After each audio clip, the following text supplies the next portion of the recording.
아, 제가 전보에도 그 일종의 직업병이 있는데 너무 이 정보를 많이 들으려고 하는 게 제 직업병입니다.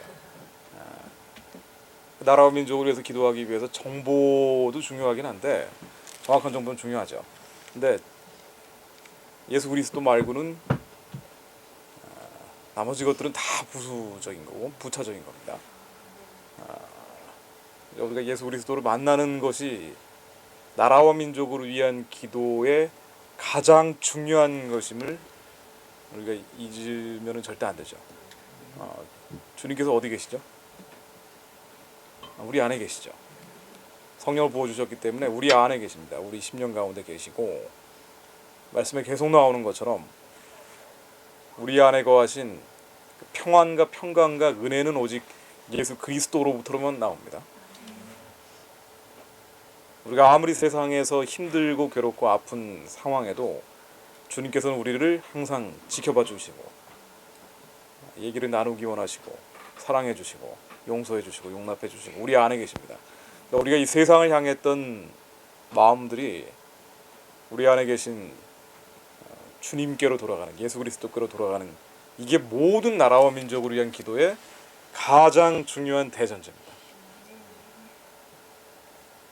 그 전제하에 제가 정보를 나누고 여러분들께 말씀해 드리려고 합니다.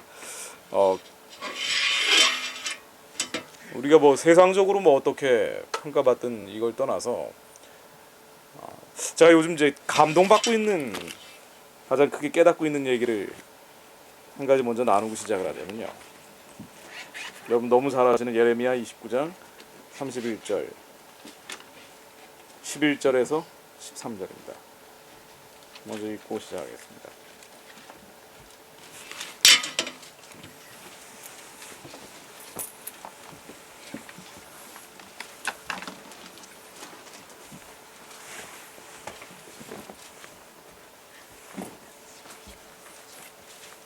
너희를 향한 나의 생각은 내가 아노니 주님께서 우리에게 어떤 생각을 가지고 계신지 유대인들이 아주 어려웠을 때 예레미야를 통해서 주신 말씀입니다.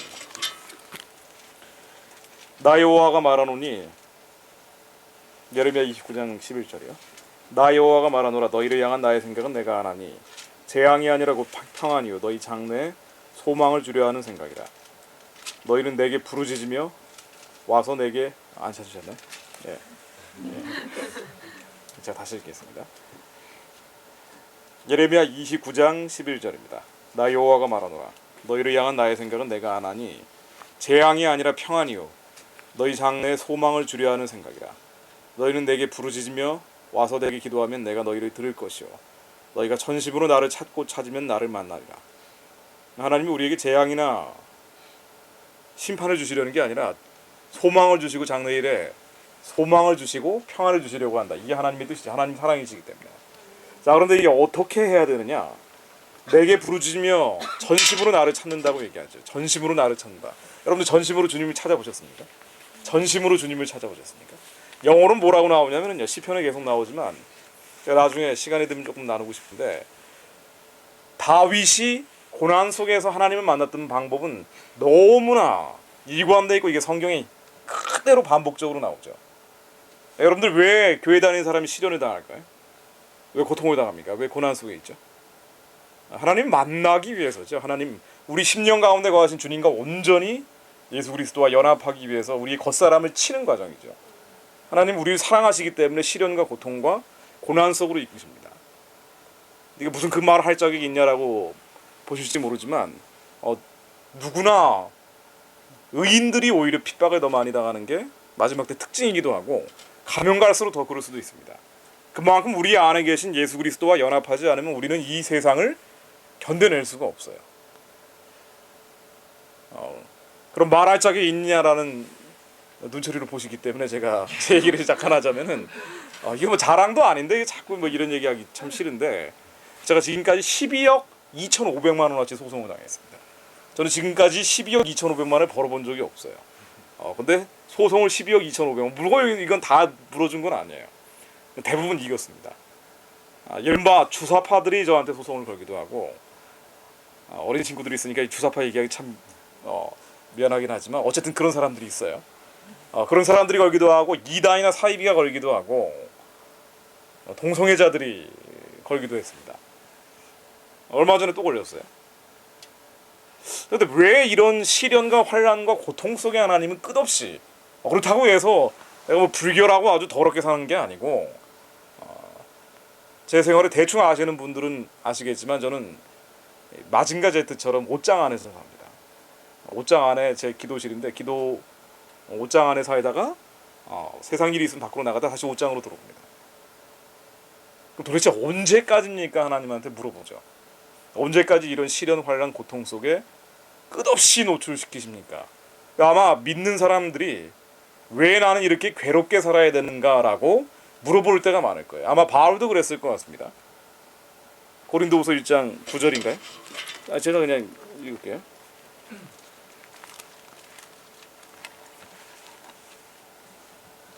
네, 8절 9절 맞네요. 형제들아 우리가 아시아에서 당한 환란을 너희가 알지 못하기를 원치 않으니 그러니까 아시아에서 당한 환란을 얘기해 주고 싶다는 거죠. 힘에 지나도록 심한 고생을 받아 살 소망까지 끊어지고 죽고 싶었다는 얘기죠. 때리면 아파요. 인간은 육체를 가지고 있기 때문에 때리면 아픕니다. 우리가 주님 나라 가는 날까지 때리면 아프게 되어 있는 거예요. 예수님도 아파하셨죠. 근데 왜 이렇게 살 소망까지 끊어지는 거 아니? 우리 마음의 사형 선고를 받은 줄 알았습니다. 죽은 줄 알았는데 이는 우리로 자기를 의뢰하지 말고 오직 죽은 자를 다시 살리신 하나님만 믿게 하기 위함이라. 오직 하나님만 믿게 하기 위함이라고 얘기를 합니다. 오직 하나님만 믿게 하기 위해서 우리 겉사람을 죽이는 과정, 우리 속사람, 우리 안에 계신 예수 그리스도와 완전히 연합하게 하기 위해서 우리 생각들이 이 겉을 향하고 세상을 향하고 다시 우리 안에 계신 예수 그리스도와 완전히 연합하게 하기 위해서 우리는 시련과 고통과 고난 속으로 걸어갈 때가 많습니다. 그래야지 속사람을 바라보고 그래야지 주님과 완전히 연합하고 그래야 내 안에 계신 이 심령 가운데 거하신 예수 그리스도만 바라보면서 평안해집니다. 왜 이렇게 어려워져야 되나라고 끝없이 저도 물어봤어요. 근데 이 과정들 정말 내가 전심으로 주님을 찾았는지 말씀을 보면서 계속 깨닫게 됩니다. 전심을 다해서 찾는다. 하나님 우리에게 주시려는 것은 장래일에 대해 소망을 주시려는 거고요. 우리에게 평안을 주시려고 해요. 그런데 왜 시련, 고통, 환란 속으로 계속 이렇게 노출시킬까? 전심을 다해서 찾으라는 거죠. 여러분 정말 전심을 다해서 주님을 찾아보셨습니까? 전심을 다해 찾는 거. 자, 기도는요 주문이 아닙니다. 제가 20대 때 그 진지한 구도자였기 때문에 주문을 정말 많이 외워봤어요. 이거 정말 부끄러운 일입니다. 지금도 생각날 때마다 회개를 합니다. 한국에 있는 웬만한 종교는 다 제가 들어가 봤습니다. 불교 이런 건 예전에 가봤고 뭐 별의별 신흥 종교까지 다 가봤어요. 성이 안 차니까 대만에 있는 교주까지 찾아가 봤어요. 자, 이제 주문을 외웁니다. 자, 주문을 외우면 이게 악한 신들이 오죠. 이 악한 신들은 굉장히 잘 옵니다. 주문만 외우면 와요. 우리가 있는 넉넉고 주문만 외우면 악한 신들이 임합니다. 근데 성령께서 우리 안에 계신 우리 성령님께서 우리와 완전히 연합하기 위해서는 전심을 다해 찾아야 돼요. 우리의 겉사람 완전히 죽이는 과정, 예수 그리스도 십자가에 우리의 죄성들을 죽이는 과정.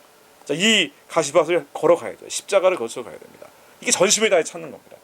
나의 모든 힘을 다해서 전심을 다해 하나님을 찾는 거예요.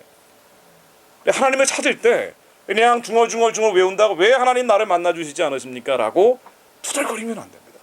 정말 내 손톱 끝에 있는 모든 힘을 다 뽑아서 하나님을 찾아야 돼요.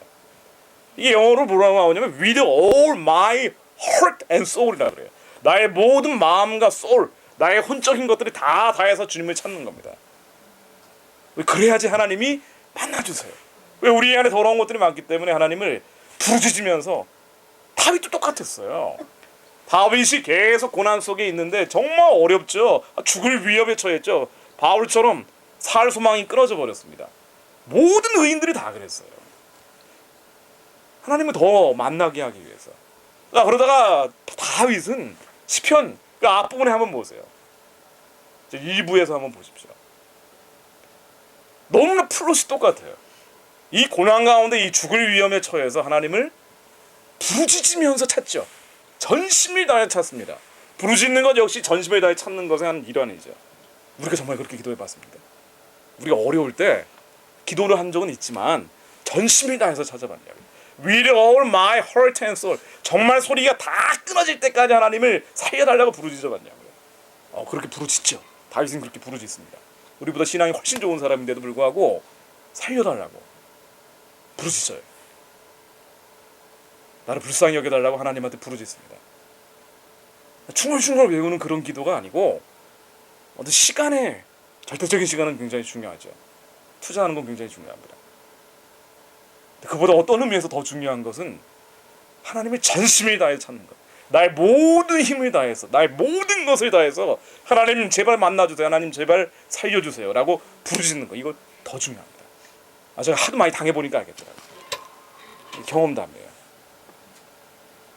다윗이 이 죽음 속에서, 고통 속에서, 고난 속에서 전심을 다해 하나님을 찾죠. 자, 그랬더니 하나님이 먼저 문제를 해결해 주시는 게 아니고 하나님 만나 주십니다. 그래서 이 고난과 고통과 이 고생이 끝나지가 않았어요. 그런데 이 죽음의 위협이 사라지지 않는데 다윗이 먼저 하나님을 만나요. 우리에게 성령을 부어주셨기 때문에 이 안에 계신 성령님과 우리가 하나가 됩니다. 자, 이 다윗의 과정이 똑같습니다. 그리고 시편 23편의 고백이 나옵니다. 여호와는 나의 목자시니 내게 부족함이 없으리로다. 여호와가 나의 목자시기 때문에 내게 부족한 게 없대요. 내 고통과 고난과 시련 아무 것, 이게 내가 아무리 불구덩이 속에 용광로 속에 있다 하더라도 하나님만 있으면 난 만족해. 자, 이 차원으로 가버립니다. 다윗이 이렇게 갔어요. 그랬더니 하나님은 의로고 미쁘신 분이죠. 사랑이시기 때문에 하나님을 만나고 나면 고통과 고난과 시련이라는 트레이닝 파트너를 붙일 필요가 없어요. 하나님은 그 고난 가운데 부르짖었더니 구원해 주십니다. 너무나 선하신 분이죠. 사랑이시기 때문에 우리가 왜 고통과 고난과 시련 속에 있습니까? 전심을 다해 찾아야 돼요. 부르짖으며 찾아야 됩니다. 제 경험담이에요. 제가 크게 한번 4번을 당했습니다. 처음 한 번 당할 때는 어리버리했어요. 그 다음 2번째 당할 때는 너무 괴롭더라고요. 3번째 당할 때는 이 세상을 떠나고 싶습니다. 언제 휴거의 날이 열리나라고. 휴거. 아침 먹을 때도 휴거, 점심 먹을 때도 휴거. 작년에 제가 10억짜리를 한번 당해봤습니다. 이거 와이프도 몰라요. 나중에 알게 됐어요. 나중에 이거 보면 안 되는데 이 얘기 안 할 겁니다. 자, 그런데 그때 제가 하나님께 기도하면서 산에 가겠다는 생각이 들더라고요. 저희 집 뒷산이 응봉산이라고 해가지고 거기 밤에 이제 사람들은 안 다녀요. 그건 정말 요즘은 산기도 못 하잖아요. 근데 거기는 산기도 하기 굉장히 좋습니다. 일주일 내내 밤마다 가서 하나님한테 부르짖었습니다. 하나님 살려달라고. 북한 구원 이전에 나 좀 살려달라고. 아니, 이게 뭐가 있어야 뭘 북한 구원 뭐를 하죠. 일단 죽겠는데 어떻게 해요. 그리고 일주일 만에 그 소송이 그쪽에서 취소해버렸어요. 기적 같은 일이죠. 이번에 또 당했습니다. 근데 왜 이렇게 살아야 되나? 때리면 아프게 돼 있어요. 일단 반응은 그렇게 나옵니다. 그런데 이 경험증이 워낙 많이 쌓이다 보니까 하나님께 부르짖었죠. 기도원 갈 시간도 없습니다. 내 방에서 하나님을 전심을 다해, 하나님 제발 저 불쌍하고 가련한 2,400만 동족들이 7천만 이 민족 공동체, 이 통일이죠. 함께 예배하고 함께 기도하고 찬양하고 경배하는 날, 그날이 올 수 있도록 기도하는데 그 가운데 당한 일입니다. 왜냐하면 이 북한 정권 추종하는 사람들이 나한테 건 거기 때문에 부르짖었죠. 살려달라고 하나님한테 전심을 다해서 기도했습니다. 정말 극적으로. 이건 좀 시간이 걸렸어요. 한 달 반 만에 해결이 됐어요. 어쨌든. 아마 이런 일들 계속 생길 것 같습니다. 근데 제가 그 과정에서 내가 기도하는 방식이, 이 태도가 달라졌습니다. 여러분들이 왜 전심을 다해서 기도를 안 하고요? 특히나 이제 젊은 분들, 청년들이. 이거 오늘 제가 말씀드릴 주제하고 사실은 이게 뭐 어떤 면에서는 맞고 어떤 면에서는 크게 상관은 없을 수도 있지만 먼저 말씀드리는 겁니다. 일종의 짬밥이 적기 때문에, 경험치기 적기 때문에 하나님을 내가 원래 찾던 방식대로 찾아요. 전심을 다해 찾아야 됩니다. 나의 모든, with all my heart and soul, 나의 모든 걸 다해서 하나님을 찾아야 돼. 하나님 제발 나를 만나달라고. 하나님, 주님 없으면 내가 죽겠습니다. 오직 평안과 평강과 은혜는요 예수 그리스도께서만 주십니다.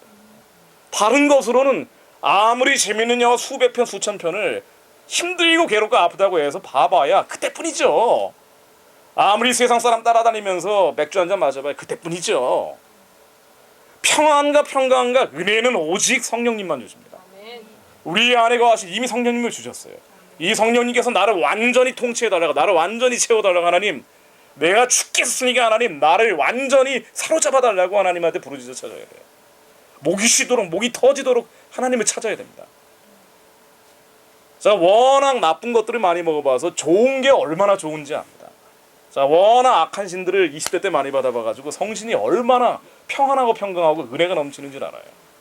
악신들은요 주문만 그냥 널브러져가지고 주문만 외워도요 내가 아무리 불결하고 더럽고 추잡해도 그냥 옵니다. 그러나 성신은 절대 그렇지 않아요. 여러분 부르짖어 찾아야 돼요. 하나님이 반드시 이 민족에게도 재앙을 주시려는 게 아니라고 저는 확신을 합니다. 저는 이 민족의 소망이, 이 나라의 소망이 절대 사라지지 않는다라고 확신을 합니다. 기도하는 자들이 있기 때문에. 재앙을 주시고 심판을 주시면 이 나라 예전에 끝났어요. 이 민족은 예전에 여진족처럼 사라졌습니다. 거란족처럼 멸절됐어요. 하나님 기도하는 자들을 통해서 지금까지 이 민족을 보존시켜 주셨죠. 재앙이 아니라 평안이고 장래일에 소망을 주시려고 하죠. 자, 그러나 조건이 있습니다. 숫자가 중요한 게 아니에요. 저기 서울시청과 안전이 10만 명, 20만 명, 30만 명 모이는 게 중요한 게 아닙니다. 전심을 다해 나를 찾는 자들, With all my heart, 나의 모든 마음을 다해서 하나님께, 하나님 이 민족을 살려달라고, 하나님 이 민족의 교회를 깨워달라고 부르시는 자들, 그렇게 부르시는 자들이 있으면 하나님이 기회를 주실 거예요. 이 모인 분들이 적다는 것, 여기 있는 사람들이 세상적으로 아무것도 아니라는 것, 이거 세상적인 기준일 뿐이고 하나님 기준에서는 그냥 하는 얘기가 아니고요, 하나님의 기준에서는 아무것도 아닙니다. 하나님은 전심을 다해 찾는 자들, 나의 모든 마음과 나의 모든 힘을 다해, 나의 모든 심장과 영과 혼을 다해 하나님을 찾는 자들을 기다리고 계십니다. 내 모든 심장이 하나님의 영으로 가득 차기 시작할 때 하나님께서 폭발적으로 역사합니다. 자, 맨날 그걸 경험해요. 안 그러면 못해요. 이걸 어떻게 해요? 집에서 쫓겨나죠. 12억 2,500만 원씩 아니 지금 몇 년이 이 생활했다고 이거 소송당하고 있으면 그 누가 그걸 버텨주겠습니까? 근데 이 모든 게 하나님의 은혜구나. 너무 감사하다는 생각이 들어요. 이렇게 고통스럽지 않으면 하나님을 만날 수가 없었을 거예요. 진정으로. 형식적인 신앙인이 됐겠죠. 주일예배 가고 금요 철회하고 새벽 예배 가끔 나가고 11조 열심히 하고 아주 성실한 크리스찬이 됐겠죠. 그러나 하나님은 이 민족을 들어 쓰시기 원합니다. 그래서 열방을 회복하고 이방의 잡족들을 돌아오게 하고 예루살렘까지 하나님의 빛이 들어가는 그런 주님의 대로를 여는 백성들을 삼기 원하십니다. 사명이 크다는 거예요. 그렇기 때문에 하나님께서 이 나라에도 어려움을 주시고요. 그렇기 때문에 기도하는 사람들에게 도대체 감당할 수 없는 스트레스를 주십니다. 고통을 주세요. 제가 왜 이렇게 맨날 이렇게 살아야 되나 항상 그 생각을 했어요. 넉다운 돼버리죠. 근데 이렇게 완전히 힘이 나빠졌을 때 그때 하나님께 부르짖고 하나님께 나의 모든 마음과 혼을 다해서 찾으면은요 하나님이 새 힘으로 채워주십니다. 나의 모든 거짓된 힘이 다 빠져나가고 하나님의 새로운 힘으로 충만하게 해주세요. 그래서 의의를 괴롭게 하시는구나라는 생각이 듭니다. 특히나 젊은 분들이 경험치가 적기 때문에 하나님이 주시는 이 고통 앞에서 왜 교회 열심히 다니는데 왜 이렇게 일이 안 풀리냐 말이에요. 원래 그런 거예요. 이 세상은 공중권세 잡은 자들이 통치하기 때문에 악신받는 사람들이 출세하게 돼 있어요. 돈 벌고 권력 잡으려면은요. 그래서 저 미국의 프리메이슨이나 일루미나티 애들 그런 거 많이 하잖아요. 그냥 하는 게 아니고 실제로 그게 실제적인 워킹, 작용을 하기 때문에 그렇습니다. 하나님은 우리의 모든 거짓된 습성들이 십자가에 못 박고 들어가기 원하세요. 그렇기 때문에 성신입니다. 그렇기 때문에 성령님이세요. 전심을 다해 찾고 부르짖으며 찾고 나의 모든 걸 다해서 찾고 울부짖으며 찾고 살려달라고 부르짖고 반드시 하나님이 열어주실 겁니다. 제가 지금 말씀드린 뭐 이런 정보 차원은 제가 그냥 빠르게 얘기를 드릴게요. 지금 어떤 우리가 정말 숫자 중요하지 않아요. 방송을 매일 몇 시간씩 하기 때문에 정말 많은 사람들한테 말을 할 수 있는 기회가 있습니다. 근데 그 숫자 중요하지 않습니다. 세상적인 영에 잡혀 있는 사람들에게는 본인들이 필요한 만큼만 이용을 할 뿐이에요. 하나님께 전심을 다해 찾고 부르짖으며 찾는 자들, 그들이 얼마나 남아있느냐가 이 나라를 변화시킬 겁니다. 지금 벌어지고 있는 상황들, 제가 핵 문제 얘기부터 잠깐 말씀드릴게요. 뭐 북한의 핵무기 얘기 제가 지난번 에라꼴에 왔을 때도 말씀드렸고 그 다음 주일날에도 말씀드렸지만 최대한 빠르고 쉽게 짚고만 넘어가겠습니다. 얼마 전에 9월 29일에 유엔에 가서 박근혜 대통령이 통일을 어떻게 해야 되는지, 우리가 평화통일 얘기하잖아요. 통일을 어떻게 해야 되는지에 대해서 개념 설명을 했습니다. 당연히 평화통일해야 되는데 이 평화통일을 어떻게 할 것이냐, 이렇게 설명을 하셨어요. 인권이 보장되는데, 북한 인권 얘기를 했습니다. 국제사회에 나가서 북한 인권 얘기한 게 아마 이번에 이렇게 화끈하게 얘기한 건 이번이 처음이 아닌가 싶어요. 이런 얘기들이 자꾸 나와줘야 되는데, 어쨌든 인권이 보장되고 북한의 핵 문제, 핵무기가 없어야 된다. 북한의 핵 문제 얘기하죠. 자, 이 핵무기를 가지고는 평화통일은 안 된다라고 얘기하는 겁니다. 북한이 도발하면 안 된다.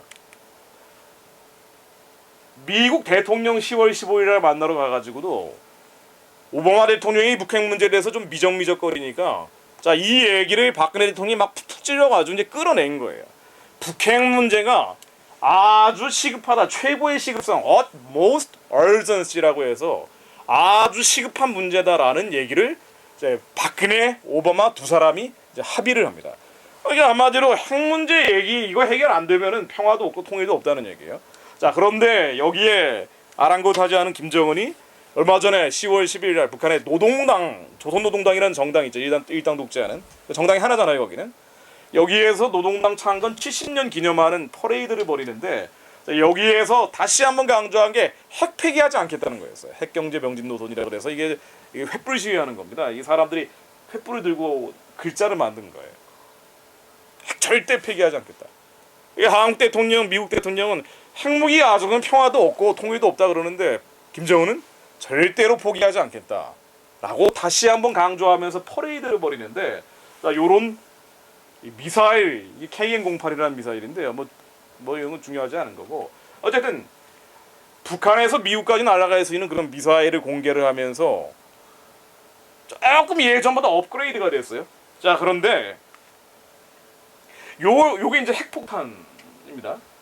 요거를 이제 포기하지 않겠다 그러는데, 지난번에 말씀드린 내용이에요. 잠깐만 제가 짚고 가는 겁니다. 자, 요게 작아져가지고 요런 미사일에 달아버리면 이게 소용하라 그랬죠. 그리고 이제 골치가 아프다 그랬죠.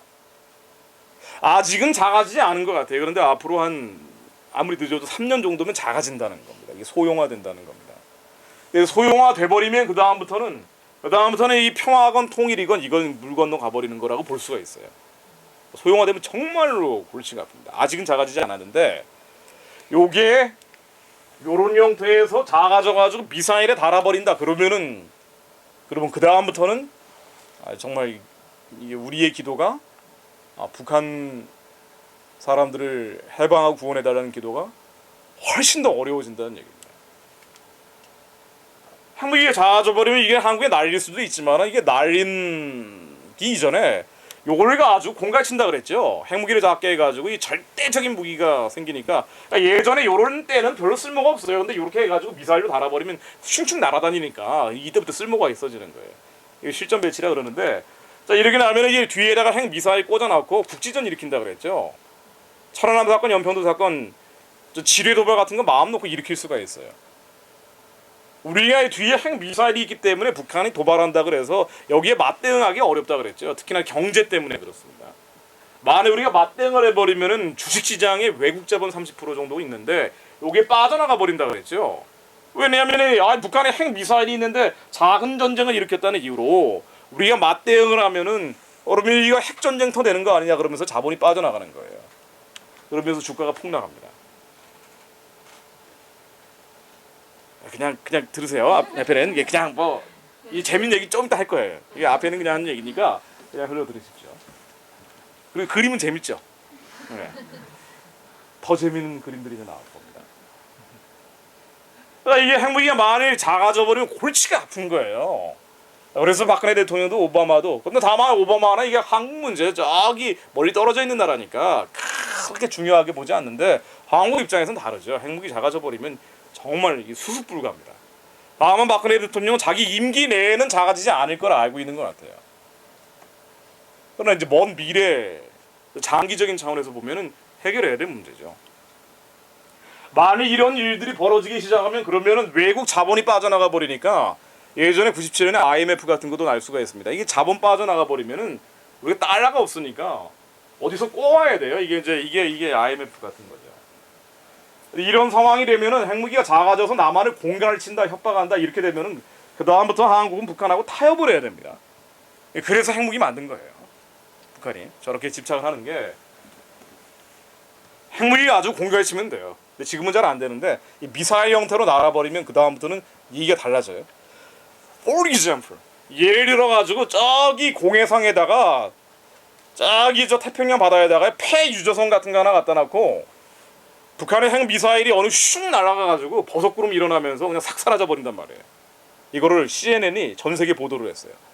그럼 그날부터 한국은 그냥 진짜 큰일 나는 거예요. 타협해야 돼요, 북한하고. 이런 상황이 되면. 이 타협한다는 게 뭐냐면은 북한의 요구를 들어주는 겁니다.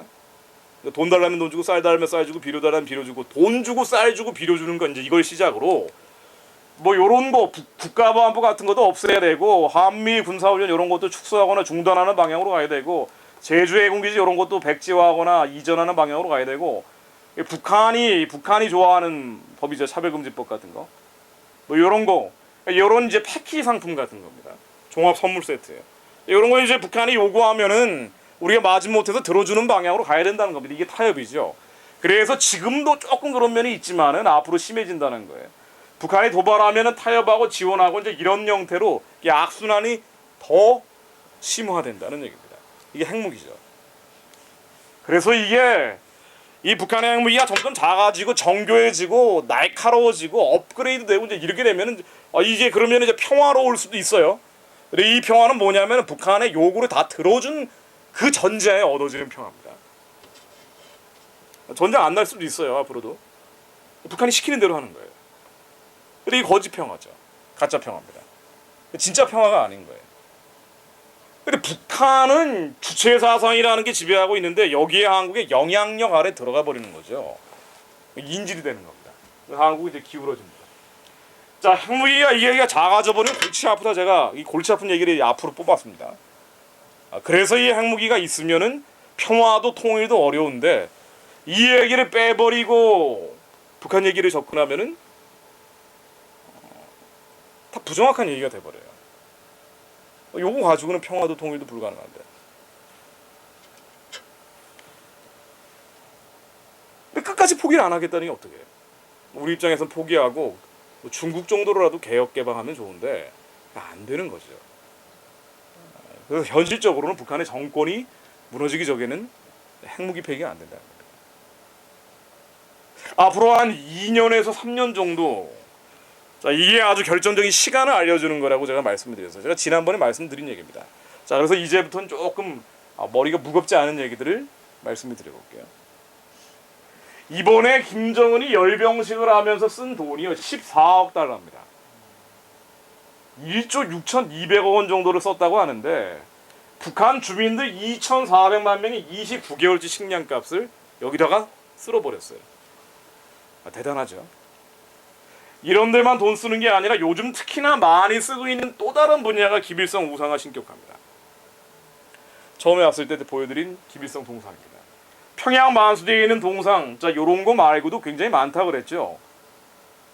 지난번에 보여드린 거 또 보여드리면 지겨우니까 제가 이걸 작게 만들어가지고 가져왔어요.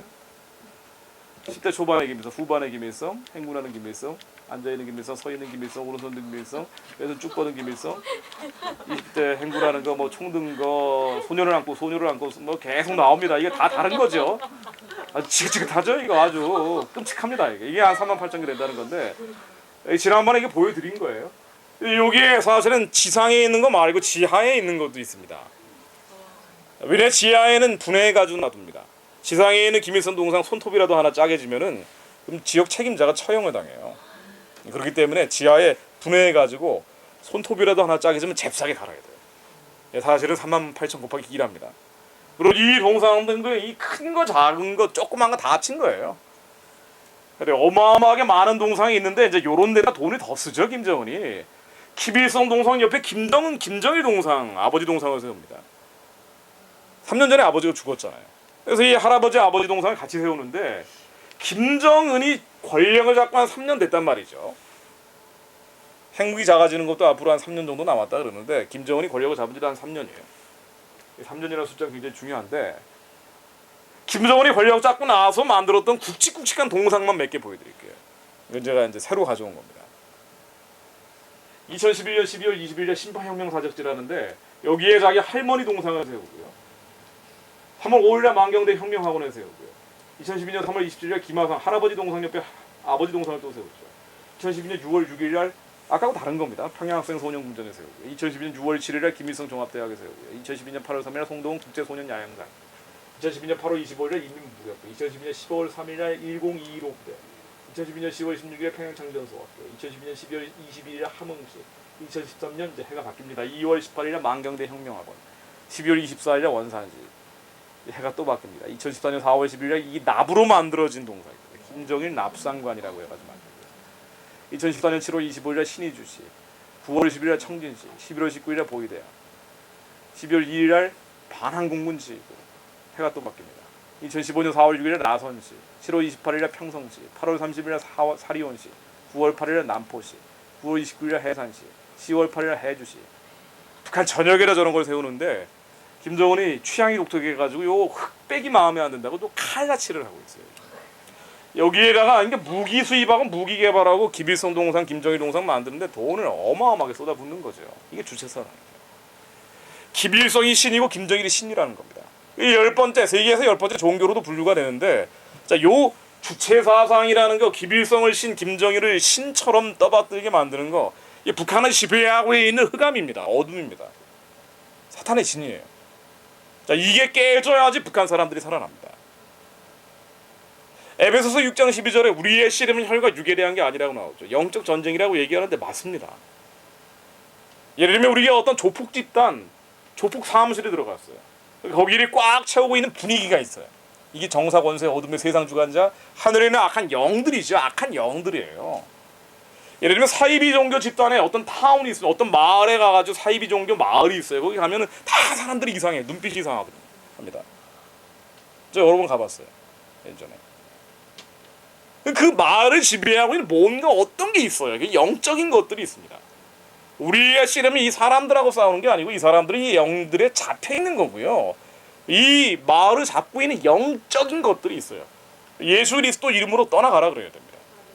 왜냐하면 마귀의 일을 멸하시는 것은 예수 그리스도밖에 없어요. 우리 안에 있고 우리 바깥에 있는 모든 어둠, 이 모든 흑암은 오직 그리스도의 이름으로만 깨집니다. 그리스도가 그래서 구세주예요. 우리를 흑암의 권세에서 건져내서 그의 사랑하는 아들의 나라로 옮기셨다고 하죠. 흑암의 권세에서 우리는 태어납니다. 이 세상은 공중권세 잡은 자들이 지배하고 있기 때문에 이게 흑암의 권세예요. 이 흑암의 권세가 강한 데도 있고 약한 데도 있습니다. 그러나 전체적으로 다 그렇습니다. 그래서 의인이 핍박받고 선한 자들이 고난받게 되어 있는 거예요. 자, 그런데 예수를 그리스도로 인정을 할 때 이 그리스도가 구세주잖아요. 우리의 모든 문제를 해결해 주는 분이고 흑암의 권세에서 그의 사랑하는 아들의 나라로 옮기셨다 그랬어요. 우리를 빛으로 옮기시는 것이 바로 그리스도입니다. 그래서 이 흑암과 사단 모든 어둠에 대해서는 이거를 깨버릴 수 있는 유일한 이름이 그리스도 말고는 없어요. 그런데 구약에서는 계속 그리스도가 언젠가 오신다고 얘기한 거예요. 그리고 2015년 전에 나사렛에 드디어 그리스도가 오신 겁니다. 그분이 예수예요. 그래서 예수가 그리스도임을 믿는 게 우리의 믿음의 가장 원초적인 고백이죠. 그래서 요한일서 3장 8절에 하나님의 아들이 나타나신 이유는 마귀를 멸하시기 위함이라고 나옵니다. 끝없이 나오죠. 계속 나오는 말들이에요. 마귀를 멸하시기 위해서 오직 그리스도 말고는 없어요. 북한을 지배하고 있는 이 주체 사상이라는 북한의 흑암과 어둠과 사단의 진, 다른 이름으로 안 깨집니다. 오직 예수 그리스도 이름으로만 깨집니다. 우리가 믿는다는 건 뭐냐면요, 예수가 그리스도인을 믿는 게 시작이에요. 우리 안에 우리를 괴롭히고 있는 과거의 저주가 있을 수도 있어요. 우리 아버지가 어머니가요 남녀 호랑기 괴롭이 돼가지고 이 저주가 나한테까지 와요. 그럴 수도 있어요. 그러나 예수 그리스도 안에서는 정죄함이 없습니다. 우리의 죄를 자백하면 그는 의로우고 미쁘시기 때문에 우리를 용서해 줬어요. 우리를 forgive 해줍니다. 사랑해주시기 때문에. 아직 남아있는 것들은 어둠이 있으면은요, 내 안에 음란 때문에 괴로워요. 자백하세요. confess our sin. 우리의 죄를 자백하고 예수 그리스도 이름으로 끊어버릴 수 있는, 다른 이름으로는 절대 끊어지지 않아요. 오직 그리스도 예수의 이름으로만 깨집니다. 우리가 이걸 믿어야 돼요. 의심하면 안 돼요. 다른 이름은 절대 안 나갑니다. 북한도 다른 이름으로는 절대 깨지지 않아요. 이 흑암과 어둠과 사단의 진, 오직 예수 그리스도 이름으로만 깨집니다. 나사렛 예수 그리스도 이름으로 명하노니 북한을 지배하고 있는 이 주체 사상이라는 견고한 진은 다 깨어질지어다. 저 38,000개의 김일성 우상들이 예수 그리스도 이름으로 다 무너질지어다. 이 선포가 제가 처음 말씀드린 것처럼 정말 우리의 전심을 다해서 나와야 돼요. 나의 문제처럼, 나의 살육이, 혈육이 저 안에서 고통당하고 있는 것처럼, 내가 당하고 있는 것처럼, 내가 저 흑암에 갇혀 있는 것처럼 하나님께 부르짖어야 됩니다. 얼마나 부르짖는 사람들이 하나님께 전심을 다해서 기도하는 사람들이 나오느냐에 따라서 북한에 열리는 시간이 다를 거예요. 여기 계신 분들만 부르짖고 전심을 다해서 하나님께 애통해하면서 그 절박한 마음을 받고 기도하면은요, 하나님이 분명히 길을 열어주실 거예요. 오직 예수 그리스도 이름으로만 깨집니다. 그래서 믿는 자에게 표징이 따른다 그러잖아요. 뱀과 전갈을 밟고 원수의 모든 능력을 제어할 권세를 주셨다 그랬어요. 믿는 자에게. 이거 정말 믿을 때 다른 이름으로는 절대로 안 깨집니다. 다른 이름으로는 절대로 사라지지 않아요. 다른 이름으로는 절대로 해방되지 않습니다. 자, 20대 때 아까 얘기를 했잖아요. 전 진지한 구도자였어요. 이제 학교 뒤에다가 굴을 뚫었다니까요. 학교는 졸업은 해야 되겠고, 그저 무악산이라고 그래가지고 신촌에 있는 그 산에다가 굴을 뚫었어요. 6개월을 살았습니다. 틈만 나면 미숫가루 싸들고 지리산을 갔어요. 가면 일주일 여럿씩 거기서 텐트 치고 살다 옵니다. 제가 구한 건 딱 하나예요. 하나님의 존재를 한 번도 부정한 적이 없어요. 하나님 만나야 돼요. 하나님 만나야 되는데 꼭 예수만이 그리스도일까, 여기에 대해서 의문을 품었어요. 누구나 깨달을 수 있는 거 아니냐, 누구든지 그리스도가 될 수 있는 거 아니냐, 구세주가 될 수 있는 거 아니냐, 붓다도 될 수 있고 마음에도 될 수 있는 거 아니냐. 이게 다원주의입니다. 다원주의가 얼마나 사악한지요. 평안을 구했어요. 평화를 구했습니다. 은혜를 구했어요. 그러나 절대로 예수 그리스도 이외에는 하나님께서 성령을 주시지 않으세요. 다른 영들은 옵니다. 악한 영들은 와요. 그래서 능력이 와요. 파워가 생깁니다. 진짜 그래요. 자, 애들 맥주 마실 때 싹 기를 불어 넣어버리면 맥주 맛이 다 변해버려요. 저랑 같이 도 닦는 사람들은 지금 떼부자 된 사람도 있습니다. 돈 벌고 싶으세요? 그럼 귀신을 받으세요. 그리고 지옥으로 갑니다. 사탄의 지배 방식이에요. 우리는 천국의 시민권을 가지고 있는 사람들입니다. 그러나 분명한 건 절대로 평화는요, 우리의 하나님으로부터 온 것이 우리의 영이기 때문에 절대로 성령이 아니면 우리에게 평화를 주지 않았어요. 마음속에 평화가 없어요. 은혜라는 것은 절대로 예수 그리스도만이 주십니다. 왜? 마귀를 멸하시는 것은 우리 안에 있는 모든 불안의 영, 초조의 영, 두려움과 겁과 이 모든 추잡하고 더럽고 악한 영들은 다른 이름으로 사라지지 않아요. 오직 예수 그리스도 이름으로만 떠나갑니다. 마귀를 멸하시는 것은 절대로 다른 이름으로는 사라지지 않아요. 우리의 의로운 행동으로 사라지지 않습니다. 우리의 믿음으로만 사라집니다. 예수가 그리스도의 믿으면서 우리가 선포할 때 이게 깨지고 열리는 거예요. 북한 기도도 마찬가지입니다. 나라를 위한 기도도 마찬가지예요. 민족을 위한 기도도 마찬가지입니다. 이걸 믿고 부르짖습니다. 북한은 두 개가 돼서 완전히 다르죠. 저 불쌍한 주민들과 정권이 다릅니다. 이 정권은 주체사상 정권이에요. 우상숭배 체제입니다. 설령 김정은에게도 구원의 가능성이 있다 하더라도 김정은이 구원받으면 이 주체사상 정권 우상숭배 체제는 스스로 무너뜨릴 거예요. 그러겠죠. 주체사상 정권 우상숭배 체제라는 건 김일성, 김정일 신으로 만들어 놓은 거예요. 이 주체사상입니다. 이게 우상숭배입니다.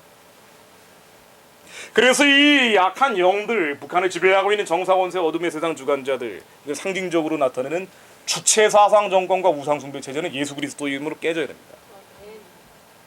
북한 사람들이 살아나기를 바라면서 이 얘기가 빠져버리면 정말 맥없는 기도가 돼버려요.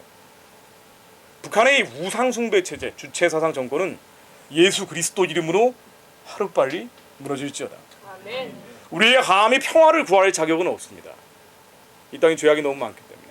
그러나 하나님 우리를 불쌍히 여겨주십시오. 하나님 다시 한번 기회를 주십시오.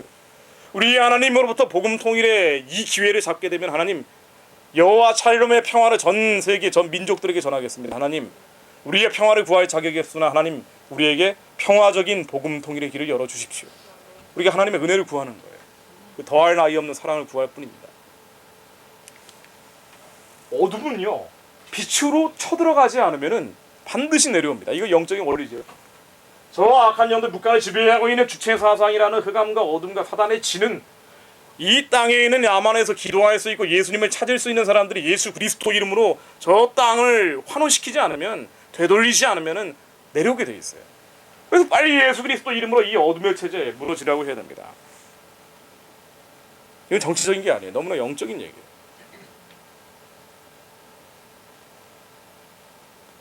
그리고 이 얘기가 북한의 정권, 주체사상 정권, 우상숭배 체제가 무너져야 된다고 얘기하면 이걸 정치적인 것이라고 곡해하죠. 그게 정치적인 겁니다. 영적인 눈이 멀어버렸기 때문에.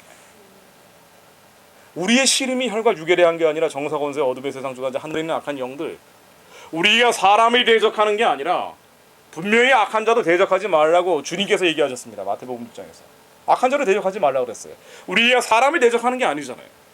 그러나 이 뒤에는 악한 영들과 대적하는 겁니다. 그래서 베드로전서 5장 8절 9절에 근신하라 깨어라 너희 대적 마귀가 우는 사자처럼 삼킬 자를 찾는데요. 우는 사자가 어떤지 한번 보셨습니까? 동물의 왕국에서 우는 사자 봤어요. 배가 고파가지고 울고 있어요. 이 악하고 추하고 더러운 영들은요, 이 원수들은 우는 사자처럼 삼킬 자를 찾고 있습니다. 그래서 믿음을 굳게 하여 저를 대적하라 그러죠. 믿음을 굳게 하여 저를 대적하라. 분명히 악한 자들은 대적하지 말라. 사람하고 대적하지 말라는 거예요. 그러나 아니 근신하고 깨어서 이 원수들, 우리를 집어삼키려고 하는 이 추하고 더럽고 악한 영들에 대해서는 믿음을 굳게 하여 대적하라는 거예요. 앞에서는 do not resist고 뒤에서는 resist him입니다. 우리 싸움은 혈과 육이 아니에요. 그게 영적 전쟁이라는 거 아니에요. 약하고 추하고 더러운 영체들과의 싸움입니다. 그런데 절대로 믿음을 굳게 하지 않으면 대적할 수가 없어요. 뭘 믿습니까? 예수가 그리스도인 걸 믿는 거예요. 왜냐하면 예수 그리스도 말고는 이것들이 사라지지 않으니까. 믿음을 굳게 하고 나의 전심을 다해서 하나님께 부르짖으면서 대적하면 반드시 승리할 겁니다. 그래도 안 되면 우리 욕심으로 구하는 거예요. 우리의 안목의 정욕과 육신의 정욕과 이생의 자랑을 위해 구하는 겁니다. 그러나 그건 우리 안에 계신 성령님께 물어보면 당연히 아니라고, 그런 건 아니라고 얘기해 주세요. 우리가 저 불쌍한 사람들을 살려내기 위해서 하는 이 영적인 대적은 반드시 하나님께서 그에 상응하는 부르짖는 자들이 있을 때 응답하실 겁니다. 언제까지 이게 가겠느냐? 제가 세상적인 예측을 좀 해볼게요. 북한 정권 돈이 없습니다. 돈이 없습니다. 달러가 모자라요. 핵무기 만들고 미사일 만들고 김일성 동상, 김정일 동상 세우느라고 이게 돈이 모자라요. 돈이 모자라면 이 안에서 싸움이 벌어집니다. 왜 돈이 모자라면 싸움이 벌어지느냐? 아니 당연하죠. 주민들이 죽거나 살거나 이건 신경 안 쓰는데 이 위에 상층부에서 돈 없으면은요 김정은이 예전처럼 챙겨주지 못하잖아요. 그러다 보니까 의심병이 생겨요. 얘도 배신할 것 같고 쟤도 배신할 것 같고. 예전에 김일성, 김정일은 잘 챙겨줬거든요. 특권층들은. 근데 이게 잘 안 되니까 김정은이 의심병이 생기면 어떻게 합니까? 사람 죽이죠. 2000년 이후에 1300명을 숙청을 하는데 공개 처형을 하는데 김정은 시대에만 죽은 사람이 70명 이상이라는 거 아니에요. 자, 이거 보여드렸던 겁니다. 자, 뒷부분 얘기하기 위해서 지금 앞부분을 잠깐만 짚은 겁니다. 김정일이 죽었을 때 8명, 운구차를 호위하던 8명들 나중에 권력을 끌고 나갈 사람처럼 얘기했지만은 지금 멀쩡히 살아있는 건 김정은 한 명밖에 없죠. 집권 1년 차에 저 군부에 있는 실력자 4명 죽었고 그 다음에 장성택 죽고 기관총 98을 쏴가지고 뒤에 있는 할아버지 3, 4번도 지금도 사라져버렸어요. 어디로 갔는지. 자, 지금 살아남아있는 사람들은 없습니다. 현영철이라고 이민무력부장 별 4 달고 있는 사람, 우리하고 보면 이제 참모총장 같은 사람인데 고사총탄 요런 거로 죽였다고 합니다. 이게 말도 안 되는 얘기예요. 회의 중에 졸았다고. 근데 이러다 보니까 도망칩니다. 지금 10월 20일 날 국가정보원에서 국정감사를 하는데 이게 아주 최신적 거죠. 북한의 공포정치가 너무 심하니까 도망친다는 거예요. 특권층들이 도망친다는 겁니다. 해외 주재관이라는 사람이 뭐냐면은요. 주재관은 아예 북한에서 주민들 바깥에다 놔두면 다 도망칠 거 아니에요. 그러니까 특권층 중에서도 좀 얘네들은 배신하지 않을 거야 라는 사람들 해외 파견 보내는데 자, 이 사람들이 주재관인데 올해 끝나지도 않았는데 20명이 왔다는 겁니다. 작년에 18명 오고 그작년에 8명 오는데 조금씩 늘고 있어요. 자, 그러다 보니까 핵심 엘리트, 예전에 황장엽 할아버지 정도는 아니지만은 총정치국이라고 해서 핵심 엘리트죠. 여기 있는 사람도 오고요. 자, 그래서 이게 국가정보원장이 얼마 전에 한 얘기예요. 문명 공동체 의식, 똘똘 뭉쳐있는 정도가 김일성 시대에는 100이면 김정은 시대에는 10이다. 10분의 1 정도다. 아, 그러니까 이게 밑에서부터 밀고 올라올 가능성은 별로 없지만 워낙 통제가 심하니까. 근데 위에서 쿠데타나 정변으로 김정은이 쫓겨나가거나 이럴 가능성은 굉장히 많아졌다는 얘기입니다. 물론 이것도 앞으로 한 2, 3년 지나면 다시 강화될 거예요. 근데 지금은 위에가 조금 흔들흔들거리고 있어요. 김정은 건강이 어느 정도 되느냐? 3년 전에 김정은입니다. 열병식 때 연설할 때인데 뭐 새신랑 같기도 하고 좀 새초롬하게 나왔어요. 한 번도 위를 안 보고 밑에를 이렇게 막 보면서 자, 올해 나온 모습입니다. 뭐 조폭두목처럼 변해버렸죠. 얼굴이 부어 있습니다. 작년에 다리가 아파가지고 40일 정도 건강이 안 좋아서 사라졌다라고 얘기했는데 물론 정부에서는 이상 없다고 얘기하는데 뭐 정부에서는 그렇게 얘기할 수밖에 없어요. 그런데 작년부터 40일 사라진 다음에 지금까지 얼굴이 약간 부어 있는 거는 여전히 마찬가지입니다. 얼굴이 이 살찐 건 작년에도 쪘었고 40kg 정도 찐 거예요 원래. 쪄 있었던 거. 부어 있다는 게 왜 그러느냐? 작년에 잠깐 사라졌을 때 독일 의사가 방문을 했었어요. 김정은을 만났는데 이게 다리 이상이라고는 나왔는데 안에가 이상하다.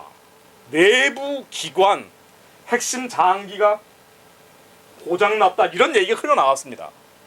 월간조선이라는 한국의 제일 큰 월간지에서 2014년 작년 10월달 이런 보도가 나왔어요. 김정은의 정신적, 육체적 건강 상태를 볼 때 이게 그렇게 오래가지 못할 것 같다. 라는 얘기가 미국 정보당국을 인용해서 나왔습니다. 제가 이것 때문에 한번 가져와 본 거예요. 미국 정보당국.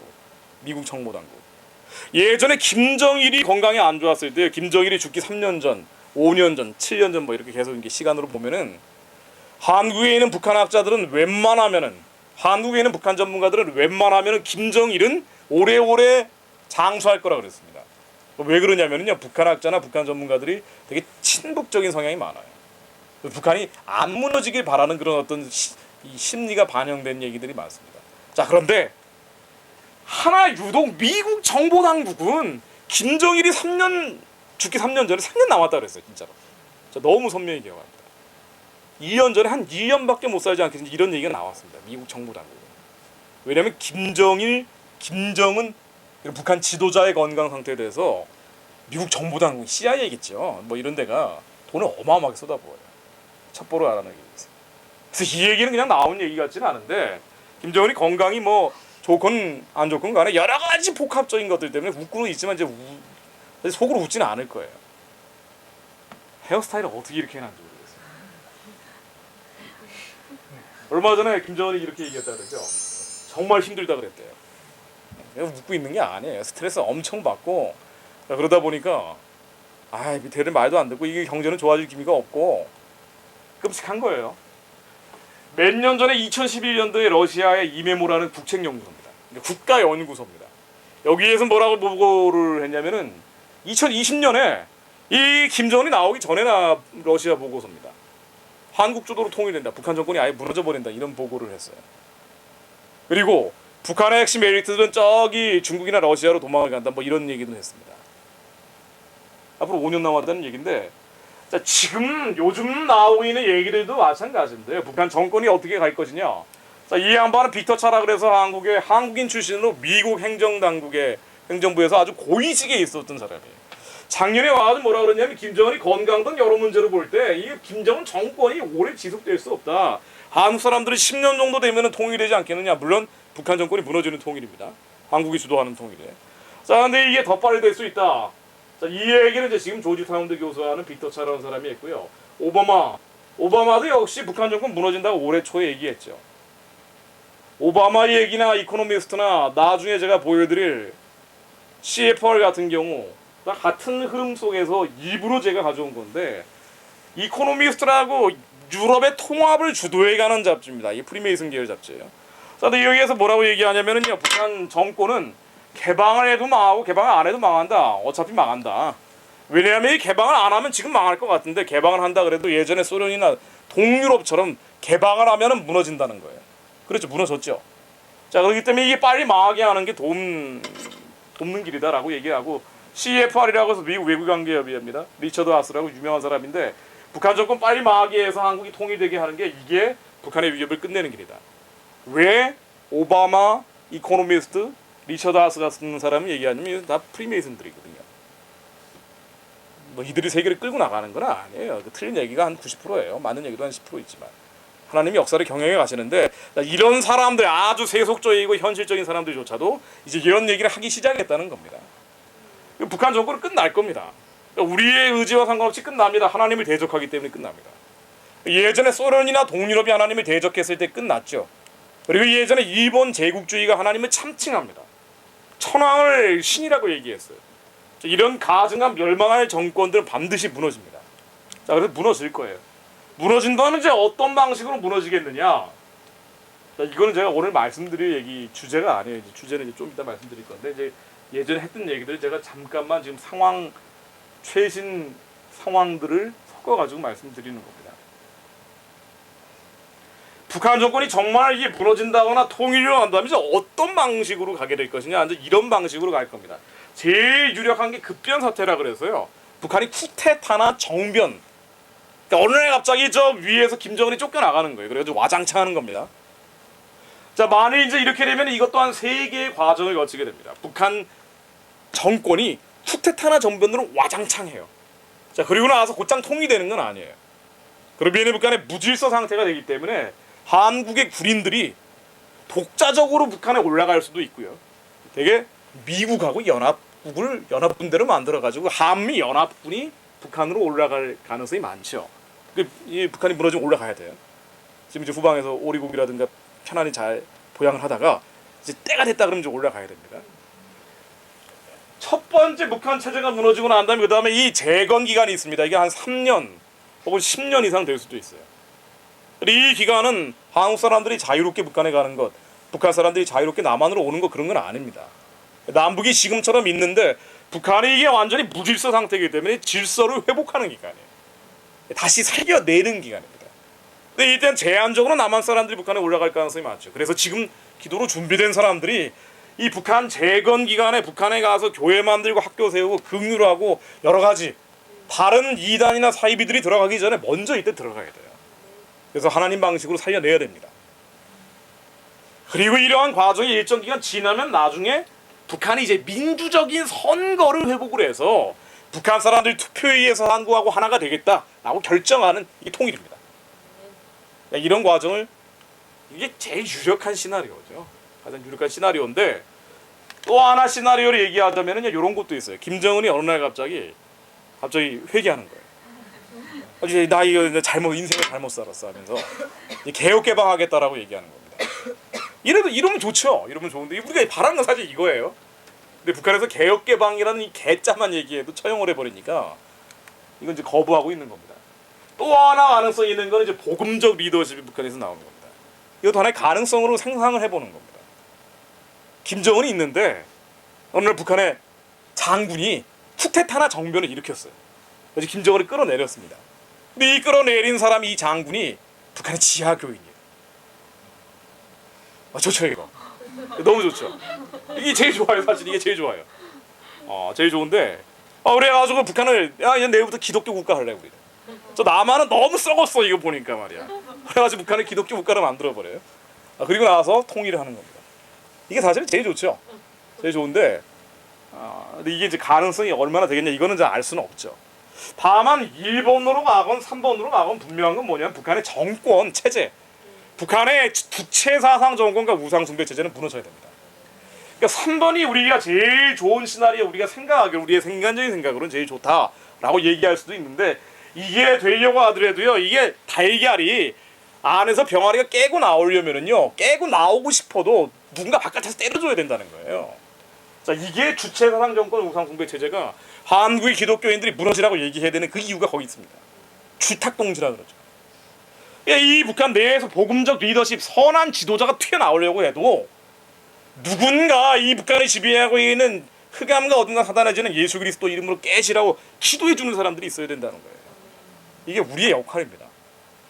자, 이게 너무 부담스럽다면은 부담스럽지도 않은데 이제 부담스러워하는 분들이 있으니까 간단히 11선 김정일 동상 북한에 있는 38,000개의 저 무상들이 빨리 예수 그리스도 이름으로 무너지라 그래야 돼요. 이건 과격한 게 아니에요. 이게 과격합니다. 너무나 단순한 얘기예요. 저 가증한 멸망의 우상들 북한 사람들이 저기에다 절하면서 지옥 가는데 저 우상들이 다 하나님의 성전으로 바뀌게 해달라고 기도하는 겁니다. 근데 이게 아니고 이게 이 우선순위가 바뀌어버리면은요, 그럼 시간이 늦어지죠. 늦은 시간입니다. 시간은 너무 중요합니다. 하나님이 역사 속에서 역사하신다 그러죠. 카이로스라고 합니다. 우리가 이 시간을 맞추는 게 너무 중요합니다. 사단은 절대 하나님의 스케줄을 막지는 못해요. 예수 그리스도가 재림하신다는 걸 막을 수는 없습니다. 다만 이 시간에 늦추려고 하죠. 그래서 우리에게 기도의 순서들을 바꿉니다. 뒤바꿔버립니다. 이게 혼미케 한다는 거예요. 이게 미혹시킨다는 겁니다. 다 중요한 기도 제목 1번부터 10번까지 있는데 미혹이나 혼미의 영이 들어오면은요, 이 10번이 갑자기 1번이라고 생각을 하게 돼요. 제일 중요한 기도 제목들이 뒤로 밀려버립니다. 자, 그래서 하나님이 계획하시고 있는 이 스케줄이 뒤죽박죽이 돼버려요. 사단이 항상 하는 건 그거죠. 북한 정권과 북한 체제는요, 믿지 않는 사람들도 정확히 알 수 있도록 한 3년 정도 저기 결정적 이쪽에 돌파구가 나와야 돼요. 핵무기가 그걸 얘기해 주는 거예요. 그래서 제가 핵 얘기를 먼저 한 겁니다. 근데 이게 만약 시간이 늦어져 버리면 어떻게 되느냐? 시간이 늦어져 버리면은요, 북한 정권은 무너지는데 한 30년 있다 무너지면 어떻게 할 거예요? 그럼 이 30년의 시간들은 어떤 시간이냐면은요, 북한이 핵무기를 가지고 남한을 그야말로 난도질을 치는 거예요. 공갈 치고 협박하고. 아니, 한국이 망하지 않아요. 한국은 망하는 나라가 아닙니다. 북한도 있고 한국도 있는데 큰 변화 없는 것 같은데, 한국이 북한에 이제 인질처럼 질질 끌려다니면서 지금도 경제도 안 좋고 그런데 그야말로 한국은 소망이 없는 나라가 되는 거예요. 차별금지법 통과돼 버리고 엉망진창이 되는 거예요. 자, 그러다가 한국이 지금 GDP 12번째 나라인데, 이 12번째 나라가 이제 GDP 세계에서 경제 순위가 12번째 정도 돼요. 12번째 정도 됩니다. 이게 한 22, 30이 점점 떨어지면서 앞날이 별로 안 보이는 나라죠. 엉망진창인 나라가 되는 겁니다. 자, 그래가지고 이제 한국이라는 창고가 텅텅 비기 시작하면 그때 북한도 연쇄적으로 망할 거예요. 뭐하러 이런 시간을 거칩니까? 정해진 시간에. 근데 이게 만약 시간이 오래 걸리게 되면 이게 또 하나의 문제가 생깁니다. 과정이 거칠어져요. 북한이 한국을 인질처럼 질질 끌고 가는 모델입니다. 핵무기가 작아져 버리면. 자, 그러면 이게 어떻게 되겠어요? 국지전, 작은 전쟁을 이렇게 나가는 거죠. 한국이 말을 잘 안 들을 테니까 또 천안함 사건, 제2의 사건, 연평도 사건, 제2의 연평도 사건 뭐 이런 거 계속 일으켜 나가는 거예요. 그러다가 군인들이 화가 나가지고 너 더 이상 못 참아 하고 맞대응을 할 수도 있겠죠. 그럼 전쟁이 좀 커지겠죠. 물론 그 과정을 거치면서 북한은 망할 거예요. 그러나 평화적으로 통일되는 게 아닙니다. 이게 전쟁통일이죠. 북한 정권이 전쟁을 이렇게 국지전을 일으키기 전에 그 전에 평화적으로 무너지라고 해야 돼요. 안 그러면은 앞으로 굉장히 어려워질 수 있습니다. 또 하나 이게 문제가 되는 게 이런 겁니다. 제가 이제 이거 얘기하려고 사실은 어려운 건데, 자, 중국이 커지고 있습니다. 중국이 커지고 있어요. 중국이 만에 앞으로 더 커져버리면요, 완전한 통일이 안 될 수도 있습니다. 자, 이 완전한 통일이 안 되는 게 뭐냐 도대체. 자, 제가 설명을 드릴게요. 중국이 지금보다 더 커지면 통일이 어려워져요. 중국이 지금 정도일 때 통일해야 됩니다. 중국이 점점 세지잖아요. 중국은 북한 정권이 무너지고 북한 체제가 무너지는 걸 원치 않아요. 당연하죠. 미국이랑 한국이 동맹국가인데 안에 미국, 한국 동맹 세력들이 저기 압록강, 두만강까지 올라와 버리는 걸 중국은 원치 않아요. 더더군다나 한국이나 미국이나 이 종교의 자유가 있죠. 기독교 운명이 있단 말이에요. 이 기독교 운명이 저 위에 압록강, 두만강까지 올라와서 중국을 위협하는 걸 절대 원치 않습니다. 그래서 북한 정권과 체제가 미친 개처럼 집을 지키지만, 미친 개지만 집을 지켜주니까 그대로 버텨주길 바라는 거예요. 근데 이런 중국이 더 커져버린다 그러면은 이런 문제점들이 나옵니다. 북한 정권이 어느 날 무너질 거예요. 무너지는데 우리가 3년 내에 북한 정권의 어떤 돌파구가 한반도에 의미 있는 변화가 만들어져서 정권이 무너지는 방향으로 가야 되는데, 이게 시간을 넘겨버리면 우리 안에 지지부진하면서 나를 위한 기도, 내 걱정 근심 고민하면 빠져가지고 대충 설렁설렁 신앙생활하다가 3년 지나가 버렸다 그러면 어떻게 되냐면 어느 순간 북한 정권은 무너지겠지만, 무너져도 중국이 너무 커져버리니까 중국이 개입을 합니다. 그래서 우리는 압록강, 두만강까지 통일하는 걸 생각을 하지만 그렇지 않다는 거죠. 요 밑에 청천강 쪽까지 중국이 내려올 수도 있어요. 위에 대동강까지 내려올 수도 있습니다. 평양 라인까지 내려올 수도 있어요. 이게 미국의 랜드워크 연구소라는 데서 만든 거예요. 이건 역시 프리메이슨 연구소에서 만든 겁니다. 철저히 현실적으로 보내야 되니까. 자, 만일 중국이요 이 윗덩어리를 먹게 되면 그 다음에는 어떻게 되냐면 북한 지역은 사실상 속국이 될 거예요. 그래가지고 동북공정이라는 거 들어보셨죠? 고구려 역사가 자기들 역사래잖아요, 중국 애들이. 그러니까 언젠가 북한 무너지면 꼴까닥 하려고 하는 거죠. 이 지역 전체를 그냥 중국이 삼키려고 하는 그런 심모 원력, 아주 깊은 생각을 한다 그러는데, 이게 중국은 언제나 있습니다. 근데 만일 북한이 여기 이제 꼴까닥 중국한테 넘어가 버리면 어떻게 되냐면요. 그러면 우리가 이 밑에 이 정권이 요 밑에는 우리가 삼킬지 모르지만은 중국 눈치를 봐야 돼요. 중국이 더 세져 버리니까. 그리고 한반도 안으로 밀고 내려오기 때문에. 우리야 5,000년 동안 960번 외침을 당합니다. 그런데 대부분이 중국이었어요. 중국이 더 세져 버리면 한국은 이제 골치가 아프죠. 그래서 골든 타임입니다. 3년의 골든 타임. 정말 이 3년은 앞으로 한 2, 3년 정도. 길게 잡아 3년이죠. 박근혜 정부 임기 정도라고 보는데, 정말 전심을 다해서 기도해야 돼요.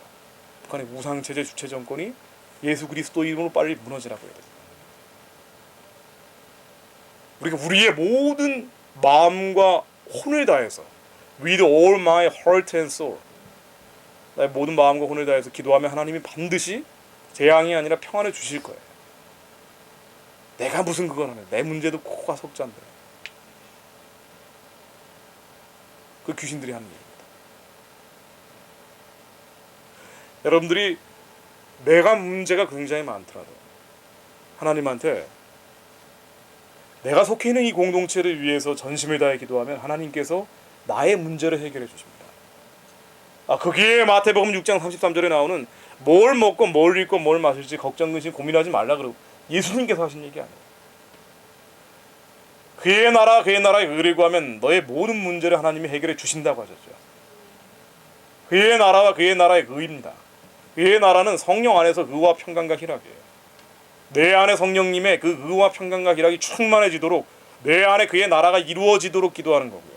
이 나라가 나뿐 아니라 저 온 한반도 전역과 열방까지 퍼져나가는 그의 나라의 의를 구하는 그 기도로 하면은 당연히 해결되죠. 나의 문제, 이 작은 문제들. 근데 왜 해결이 내 문제도 안 되고 이 나라와 민족의 문제도 안 되느냐? 전심을 다하지 않기 때문에. 축토 기도해요.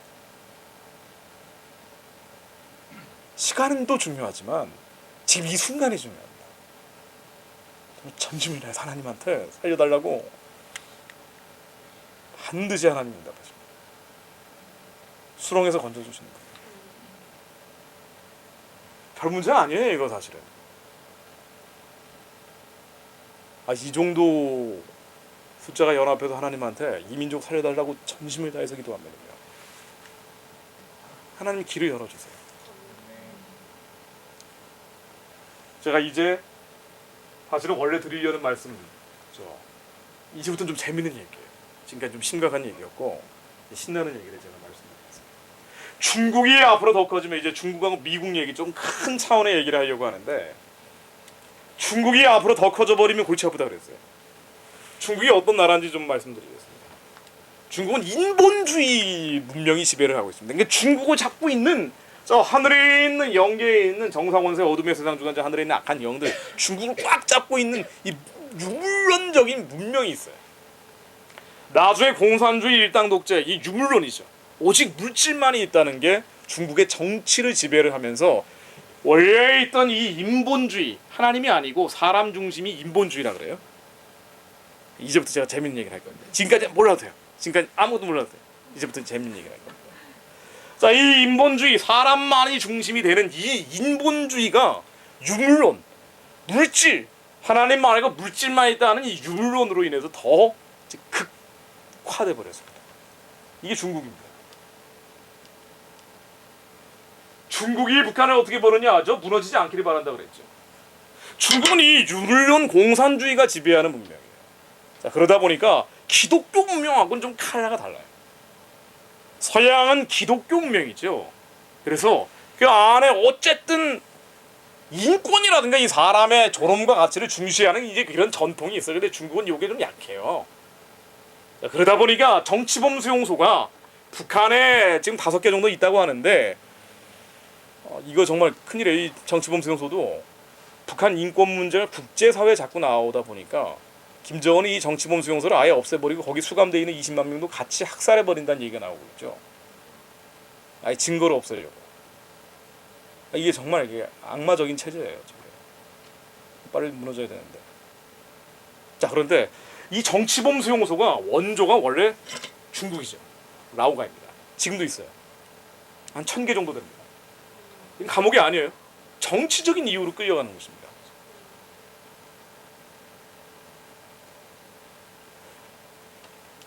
노동개조한다는 라오가이가 노계라고 해서 노동개조라는 뜻입니다. 500만 명 정도 수감되어 있다고 하는데, 자, 이 라오가이에 수감되어 있던 사람, 뭐 워싱턴에 가면 미국에 뮤지엄도 있어요. 박물관도 있는데, 이 북한의 공개 처형 사진이라고 하지만 사실은 중국 공개 처형 사진이죠. 중국도 지금 공개 처형 대놓고 하죠. 마약 사범들, 이런 사람들만 죽이는 것으로 알지만 그렇지 않습니다. 정치범들 엄청나게 죽입니다. 왜 이렇게 많이 죽이는지는 제가 나중에 또 말씀드릴 거예요. 자, 그런데 이런 중국이 세집니다. 이게 점점 힘이 강해져요. 유물론 공산주의가 지배하고 있는 중국이 중국 사람들의 문제가 아니에요. 중국 사람들은 정말 불쌍하고 가련한 사람들이에요. 잘 사는 사람들이건 못 사는 사람들이건 돈, 물질, 육체가 전부인지 알고 있는 사람들이 거의 대부분이에요. 그래서 이게 삼자교회가 크는 것도 굉장히 한계가 있다 그러죠. 중국을 지배하고 있는 문명이 있어요. 유물론 공산주의로 나중엔 더 악화돼 버렸습니다. 전 중국을 굉장히 좋아해요. 중국 사람들을 사랑합니다. 지금도 틈만 나면 중국 무술을 하는 사람이에요. 20대 때 중국에 유학을 하려고 했어요. 근데 이 중국 사람들을 잡고 있는 흑암과 어둠과 사단의 진이 있다는 얘기예요. 우리에게 분별해서 봐야 된다는 겁니다. 자, 근데 이게 점점 커집니다. 중국을 지배하고 있는 이 유물론 공산주의라는 게 점점 커져요. 제가 나중에 미국 얘기도 할 거예요. 그러다 보니까 이 주변에 있는 나라들 보면은요, 특히나 아시아, 아프리카, 제3세계에 있는 나라들 보면은 굉장히 시달립니다. 러시아도 그렇고 중국도 굉장히 심각한데, 자, 이런 나라들이 세지면은요, 아시아, 아프리카, 제3세계에 있는 나라들은 좀 피를 봐요. 예를 들면은 이게 이 잔자와드라고 그래서 수단이라는 나라, 아프리카에 수단이라는 나라가 있잖아요. 이 수단이라는 나라에서 내전이 벌어졌습니다. 근데 잔자와드라고 민병대 애들이 자국민들을 수십만을 죽였어요. 뭐 10만 이상을 죽였다는데, 아니 자국민을 어떻게 이렇게 많이 죽여요? 아프리카 여성들은 뭐 수천 명을 뭐 이렇게 막 유린하고 막 이제 별의별 인간 백정 같은 짓을 한 거예요. 유엔이 보다 못해가지고 여기 안 되겠다라고 들어가려고 그랬어요. 그런데 중국이 크레임을 걸었죠. 전 세계 아시아, 아프리카, 제3세계에 인권 문제가 생길 때 중국이 브레이크를 걸어버린 일들이 너무 많아요. 북한 인권 문제가 대표적이죠. 유엔에서 좀 더 적극적으로 들어가려고 해도 중국이 브레이크를 걸어버리죠. 왜 이런 일이 벌어지냐면 나중에 보니까 이 잔자와드라는 민병대 애들이 이 인간 백정, 이거 거의 짐승처럼 막 돌아다니던 애들인데 얘네들이 들고 다니는 무기를 보니까 다 중국산 무기였어요. 어떤 식으로 접근하냐면은 아시아, 아프리카 제3세계에 있는 이 약한 나라들한테 가가지고 먼저 중국 싸구려 상품을 팔고 그다음 무기 팝니다. 그 다음엔 자원을 뽑아가요. 전 세계에서 이런 자원들을 뽑아가면서 경제 개발을 계속하려고 하죠. 대표적인 게 북한입니다. 북한에 자원이 어마어마하게 많잖아요. 뽑아갑니다. 자, 이런 식으로 유물론 공산주의가 지배하고 있는 중국은요, 이 힘이 세지니까 개발을 해도요 마구잡이로 개발을 합니다. 이게 지금 실제 중국에서 벌어지는 일들이에요. 얼마 전에 베이징에서 마라톤 대회, 국제 마라톤 대회를 하는데 7명이 심장마비로 쓰러져 버렸어요. 이게 실제 방독면 쓰고 뛰고 있는 모습이죠. 북경이 하늘이 원래 이래요. 예전에 박근혜 대통령 북경 갔을 때 하늘이 맑았잖아요. 근데 맑은 하늘을 유지하려고 15일 동안 근처에 있는 공장들을 다 폐쇄시켜버렸어요. 평소에 이렇습니다. 마구잡이로 개발을 하다 보니까 특히나 석탄 원료를 지금도 한 90% 정도를 써요. 석유가 비싸니까. 자, 이러다 보니까 중국의 아침 운동 시간 모습이에요. 이게 북경에서 태극권하고 있는 모습인데 건강에 도움이 될지 모르겠어요. 얼마 전에 미국 UC 버클리라는 유명한 대학에서 연구한 결과인데요. 매년 146만 명이 대기오염으로 죽는답니다. 중국에서 매년 146만 명이 죽는다는 거예요. 2천만 명 정도가 호흡기 질환으로 죽는 거예요. 중국의 이 나쁜 공기가 한국에 영향을 미치죠. 가뜩이나 한국에 요즘 비도 안 오는데 미세먼지라 그래서 원래 봄철에만 황사가 왔잖아요. 근데 요즘은 봄, 여름, 가을, 겨울이 없잖아요. 중국이 이게 세지긴 세지는데 이게 좋은 방향으로 세지는 게 아니라 나쁜 방향으로 세지다 보니까 이 먼지가 그대로 날아와 버리는 거예요. 자, 지난주에 제주도에 갔는데 제주도도 그렇더라고요. 제주도는 바람이 불어가지고 이게 대충 씻겨 나가는데도 워낙 중국에서 이 미세먼지가 많이 날아오니까 이 제주도의 공기도 탁해진다고 합니다. 중국의 대도시 모습. 중국의 일반 뭐 도시에 있는 쓰레기들인데 녹조예요. 한국하고는 차원이 다르죠. 지구 인구의 30%가 중국에 삽니다. 근데 전 세계에서 물이 7%밖에 없어요. 물이 굉장히 모자란 곳이에요. 중국이 원래 그런 땅입니다. 한반도는 굉장히 좋은 땅이에요. 우리가 조금만 리모델링하면 굉장히 좋은 땅입니다.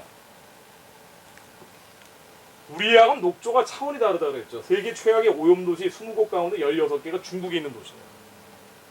제가 지금 말씀드리는 거는 세계은행이라든가 공신력 있는 통계만 인용을 해서 제가 말씀을 드리는 거예요.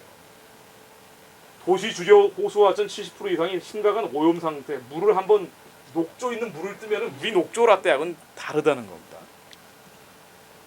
중국에 있는 주요 호수 하천에서 여름철을 보내고 있는 중국인들 행복한 시간을 보내고 있습니다. 녹조가 하도 많아가지고 나름 만족해하는 것 같죠. 중국 사람들이 왜 한국에 많이 오는지 아시겠죠? 한국이 좋아서 그래요. 한국이 정말 중국 사람들이 보기엔 너무 좋은 나라예요. 제주도에 땅을 굉장히 많이 사잖아요. 부산에도 땅 많이 사죠. 좋은 거예요, 한국이. 근데 더 많아지면은 한국도 중국처럼 변해버릴 수도 있죠. 자, 근데 이게 먹는 건 어떻게 되는지 한번 보여드릴게요. 이것도 역시 공신력 있는 통계를 인용해봤습니다. 중국 내 식당의 10% 정도가 이른바 쓰레기 식용유, 폐식용유를 재활용을 합니다. 왜 이런 먹거리들이 나오는지 중국 먹거리가 좀 뭔가 좀 이상하다라는 얘기는 많이 들어보셨겠지만, 자, 그런데 왜 이런 일이 나오는지 그 뒤에 이유가 있고 우리의 사명이 있기 때문에 제가 말씀드리는 거예요. 그냥 재미로만 보여드리는 게 아닙니다. 중국의 이런 폐식용유 10% 이상이라고 하는데 중국에 있는 식품 회사들 짝퉁이 워낙 많으니까 조리뽕, 양파랑 체크, 아이버, 포커치 베이스, 짱가 이게 다. 근데 왜 이런 것들이 나오느냐? 제가 그걸 나중에 설명을 드릴 거예요. 먹거리 제가 좀 더 보여드릴게요. 가짜 쌀, 플라스틱으로 만든 가짜 쌀 유명하죠. 비닐로 된 미역이 있습니다. 한국 좋은 나라예요. 한국 좋은 나라입니다. 플라스틱으로 된 국수도 있습니다. 이게 호두를 까보니까 시멘트가 나옵니다. 자 이거 뭐가 보여주세요? 흔하게 나오는 얘기들이에요. 쥐고기로 양고기로 둔다고 싶죠. 쥐가 참 통통하네요. 고양이 양오줌. 그러니까 이 들고양이를 양오줌으로 절이면 양고기 맛이 난다 그래요. 동국삼동 같은 데 가셔가지고 양고기 꼬시 많이 드셔보셨죠? 맛있죠? 맛있죠? 짭짤하면 맛있죠. 자 이게 중국에 있는 요게 돼지고기를 소고기로 만들어주는 약품입니다. 이게 파는 거예요. 자 한국 언론에 여러 번 나왔던 식품들 한번 예를 들어 볼까요? 멜라민 폐기물 분유, 포르말데히드로 양면 인스턴트 라면, 아미노산 함량을 높이기 위해 염산과 산화 머리카락을 가미합니다. 뭐 화학 살충제를 가미한 소세지 등등등등. 자 이런 중국이 전 세계 페니실린의 70%를 만들고요, 아스피린의 50%, 타이레놀의 33%를 만들고요. 미국 본토에 있는 잘 사는 사람들은 중국 상품 절대 안 쓰죠. 우리가 GMO라 그래가지고 유전자 변형 식품들 이른바 프리메이슨 계열 기업들이 종자 회사를 다 지배하고 있다고 하잖아요. 그래서 한국에 먹는 이런 이 먹거리들이 유전자 변형된 정상적이지 않은 거라고 얘기하는데 사실은 뭐 거기까지 갈 필요도 없이 우리가 들어오는 게 중국 상품이 워낙 많으니까 이게 현실입니다. 자, 그런데 이런 중국이 앞으로 계속 성장을 해야 돼요. 왜냐하면은 너무 땅덩이에 그거 먹일 사람들이 많아요. 인구가 전 세계 인구의 3분의 1이 있기 때문에 이 인구 3분의 1 먹여 살려면 앞으로 계속 발전을 해야 됩니다. 그런데 이 발전을 하려면 반드시 필요한 게 뭐냐면 기술이 개발되어 있어야 돼요. 세계 최고 기술이 있어야 돼요. 기술이 개발되어 있어야 경제도 개발할 거 아닙니까? 그런데 우리가 외국에 있는 회사, 예를 들면 일본의 소니 같은 회사, 미국에 있는 마이크로소프트 같은 회사, 한국에 있는 삼성, LG, 현대 같은 회사, 유명한 회사들 많죠. 근데 중국 회사 중에 유명한 거 한번 들어보신 적 있으세요? 중국 회사 조리뻥 이런 거 말고 별로 없죠. 중국은 잘 나가는 기술이 없어요. 한국의 미래창조과학부라는 데서 세계 최고의 기술이 120개 중에 어떤 나라들이 1등, 2등, 3등 하는지 이런 걸 조사하는 이 통계가 매년 나옵니다. 120개 세계 최고 기술 가운데 대부분이 97개가 미국 거예요. 미국이 지금도 세계 1등인데 앞으로도 당분간은 세계 1등일 거라는 얘기예요. 그러다 보니까 시진핑의 딸, 중국의 최고 권력자의 딸이 하버드 대학으로 유학을 보내죠. 우리가 미국은 지고 중국은 뜬다고 해가지고 너무 과장하는 경향이 있는데 이게 이제 정도가 있다는 얘기입니다. 그리고 유럽 연합이 13개입니다. 이게 뭘 얘기하냐면 전 세계는 세 개의 덩어리로 뭉치고 있어요. 미국 중심으로 뭉치고 있는 덩어리가 하나 있고 유럽 중심으로 뭉치고 있는 덩어리, 그리고 나머지 중국이 아시아, 아프리카 제3세계에 이제 영향력을 이제 뻗쳐나가고 있죠. 앞으로도 당분간 그렇게 될 겁니다. 자, 그런데 이 중국이 세계 최고 기술 가지고 있는 거 딱 하나, 한의학밖에 없습니다. 없다는 거예요, 사실은. 한의학은 원래 중국 거니까. 왜 이렇게 세계 최고 기술이 없느냐, 중국이. 이유가 있습니다. 기술이 개발되려면 자유롭게 토론해야 돼요. 자유로운 생각을 하고 자유로운 이 얘기가 돼야 되는데, 이 자유로운 사고를 하면 정보가 자유롭게 왔다 갔다 해야 됩니다. 이래야지 기술이 개발되고 경제도 선순환이라 그래서 이게 자연스럽게 개발이 되는데, 중국은요 이게 안 돼요. 중국에서 인터넷 검색을 하면 언론 자유 이런 거 검색하면 딱 차단돼 버려요. 중국 다 통제하잖아요. 얼마 전에 이게 저 류인산이라고 해서 중국의 권력자가 북한에 가가지고 김정은 만나고 와서 서로 사이가 좋아졌어요. 그래가지고 중국에서는 김정은을 돼지 3대라고 부르는데, 3대 세습 돼지라 그래가지고 돼지 3대라는 단어도 금지어가 됐습니다. 검색이 안 돼요. 이러다 보니까 기술 개발에 한계가 있어요. 그렇다고 해서 이 자유를 마구잡이로 확산시키면 되겠느냐? 한국처럼 민주화시키면 되느냐? 그게 안 되는 거예요. 이게 중국의 고민이에요. 이 중국이 민주화를 하고 자유를 확산시키기에는 너무나 양극화가 심해요. 한국과는 비교가 안 됩니다. 한국 양극화는 우리가 이제 너무 똑같은 사람들만 모여 있으니까 양극화가 심하다라고 느끼지만 실제 통계로 따지면은 중국하고는 비교가 안 돼요. 중국은 세계에서 가장 양극화가 심한 곳입니다. 공산주의 국가인데도 불구하고 상위 0.3%가 GDP의 30%를 가지고 있어요. 자, 하루에 1달러 미만 사는 사람들이 2억 명, 2달러 미만이 전국의 인구 절반 이상을 차지합니다. 자, 이러다 보니까 이 가난한 사람들이 너무 많아요. 한국에 오는 사람들은 뭐냐면은 이 왼쪽에 있는 사람들이 아니고 오른쪽에 있는 사람들이 오죠. 난 사람들이 와요. 한국에 관광객들 오는 사람들은요, 정말 중국에서 난 사람들이 오는 겁니다. 중국이 가난한 사람들, 없는 사람들, 이런 사람들 농민공이라고 얘기해요. 농촌에서 먹고 살기 위해서 식솔들이 다 데리고 홈리스처럼 가족 단위로 돌아다니는 사람들이 있어요. 이게 한 2억 명이 넘어요. 이 사람들 하루 일당 안 받으면 그냥 데모합니다. 시위해요. 막 나가니까. 그렇다고 해서 이게 데모 시위하도록 내버려 둘 수도 없어요. 너무 많으니까. 어떡합니까?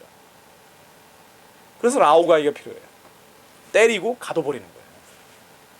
감옥이 아니고 수용소 같은 게 아예 필요해요. 그게 라오가이가 점점 늘어난다는 거 아니에요. 이 사람들 먹고는 살아야 될 거 아닙니까? 그러니까 이런 거 만들어야 돼요. 쥐고기로 양고기로 둔갑시켜야 됩니다. 왜 저런 거 공개 처형을 해도 끝없이 나오냐면은 너무 가난한 사람들이 많아요, 중국에. 그리고 가진 사람들은 너무 많이 가지고 있어요. 중국 부자들은 한국 부자하고 차원이 다르다 그러죠.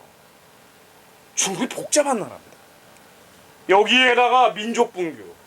이 저기 말이에요. 중국에 본토가 있고 티베트, 신장, 위구르, 제가 지도로 보여드릴 텐데 몽골 지역. 여기는 원래 중국 땅이 아니에요. 폭력으로 나중에 뺏은 곳입니다. 이 변방에 있는 민족들은 중국 지배를 받기 싫다는 거예요. 그래가지고 독립하고 싶어 하는데 독립 시위만 하면 그러면 때리고 가둬버리죠. 그래서 라오가이가 필요하다니까요. 얼마나 이런 시위, 가난한 사람들, 이게 민족 분규 이런 시위가 많냐면은 9만 건, 2009년에 9만 건. 5.8분에 한 번씩 폭동이 벌어진다 그래요. 중국에서. 5.8분이 뭐냐면 이게 파출소를 습격하는 정도의 폭동이 이걸 기준으로 한 겁니다. 중국 복잡한 나라예요. 근데 이런 나라가 만일 경제 성장을 계속해가지고 그래도 먹여 살리면은 그나마 유지가 되는데 이게 안 되면은요. 여기 안 되면 어떻게 되냐면 그냥 쪼개져 나가 버리는 거예요. 중국은 통합됐을 때보다 분열됐을 때가 훨씬 많죠. 이 중국 지도부의 고민입니다. 그래서 자유를 확산시키기가 어려워요. 그럼 어떻게 해야 되냐면은요. 이 많은 농민군들 먹여는 살려야 돼요. A수를 만들고 조리뻥을 만들어서도 먹여 살려야 됩니다. 경제는 개발시켜야 돼요. 그렇다고 해서 기술을 개발시킬 수는 없어요. 자유를 확산시킬 수는 없어요. 방법은 하나예요. 제가 처음에 말씀드린 잔자워드 민병대처럼 제국주의적인 방식으로 갑니다. 약한 나라들, 아시아, 아프리카, 제3세계에 있는 약한 나라들한테 가가지고요 싸구리 상품 팔고 무기 팔고 그리고 자원 뺏어가요. 이런 방식으로 갈 수밖에 없습니다. 중국은. 자, 그러면은요 문제는 한국이에요. 지금은 그나마 좀 나아요. 한반도 입장에서 보면은 중국은 뒤통수에 망치 같고 일본은 심장을 찌르는 칼처럼 여긴다고 하는데, 자, 이런 일본하고 중국이 한민족을 지금까지 들들 볶았어요. 그나마 지난 70년 동안은 중국이나 일본이 우리를 괴롭히지 못하던 저기 미국이라는 기독교 문명 국가를 끌어와가지고 그나마 지금까지 평화를 유지하고 그 평화라는 곳에서 풍요를 만들어낸 거예요. 근데 이게 중국이 요즘 일본도 좀 이상해지고 중국이 너무 세져 버린단 말이에요. 근데 중국이 너무 세져 버리는데 지금은 그나마 괜찮아요. 지금은 그나마 괜찮은데 앞으로 더 세져 버리면 북한이 싹 망해도 말이에요. 중국 밑으로 들어가 버려요. 그래서 3년이 골든타임입니다. 이 얘기하려고 제가 중국 얘기를 한 거예요. 시간이 더 지나가 버리면 통일은 불가능합니다. 근데 우리는 시간이 언제까지나 기다리고 있다고 합니다. 이렇게 얘기하죠. 북한이 뭐 언젠간 변할 텐데 지금 당장은 아니라 그러죠. 한국 준비도 안 됐다고. 근데 한국 준비되는 순간 통일은 불가능해요. 중국이 더 세져 버리면 정말 불가능해요. 자, 그런데 이 미국만 붙잡고 있으면 되느냐? 또 이게 아니라는데 문제의 심각성이 있습니다. 자, 미국 얘기를 조금 갖다 붙일게요. 우리가 지난 70년 동안 중국이나 일본이 한반도를 들들 볶지 못하도록 미국이라는 더 강력한 힘을 끌어왔었습니다. 그런데 미국도 맛이 가고 있죠. 너무 빠르게 맛이 가죠. 영적으로 타락하고 있다는 겁니다. 물론 지금도 세계에서 선교사를 제일 많이 보내는 나라가 미국입니다. 근데 기독교 문명이라는 게 그 밑바닥에 깔려 있어요. 근데 위에 부분에서 미국을 지배하고 있는 사람들, 이 세속주의자들이라고 제가 표현을 할게요. 프리메이슨이라고 얘기하면 이제 설명하기 쉬운데 너무 오해가 많으니까 이게 돈과 물질, 육체밖에 없다고 하는 사람들. 예전에 복음주의자들, 오직 예수 그리스도로 살던 사람들이 아니고 미국의 그 청교도 같은 사람들이 아니고 돈과 물질, 육체밖에 없다는 사람들, 이제 이런 사람들이 미국의 주류 메인스트림이 되다 보니까 이제 이런 일들이 계속 심해지는 거죠. 미국의 영적인 타락 딱 한 가지 모습만 예를 들어 볼까요? 동성애 문제만 예를 들어도 교회에서 동성 결혼식을 하죠. 신도들이 박수 칩니다. 차별금지법이 통과가 되고 미국에 몇 개 주 남지도 않았는데 동성 결혼이 합법화됐어요. 전주에. 미국의 주요 도시, 미국의 국민 여동생이라고 하는 사람인데 마일리 사이러스, 다 연예인들이 이제 일곱 색깔 무지개 들고 나오고, 화장실이 여자 남자 말고 중성용 화장실로 하나 더 생기고 있죠. 미국의 주요 대학들, 공공기관들 지금 다 이렇게 바뀌고 있습니다.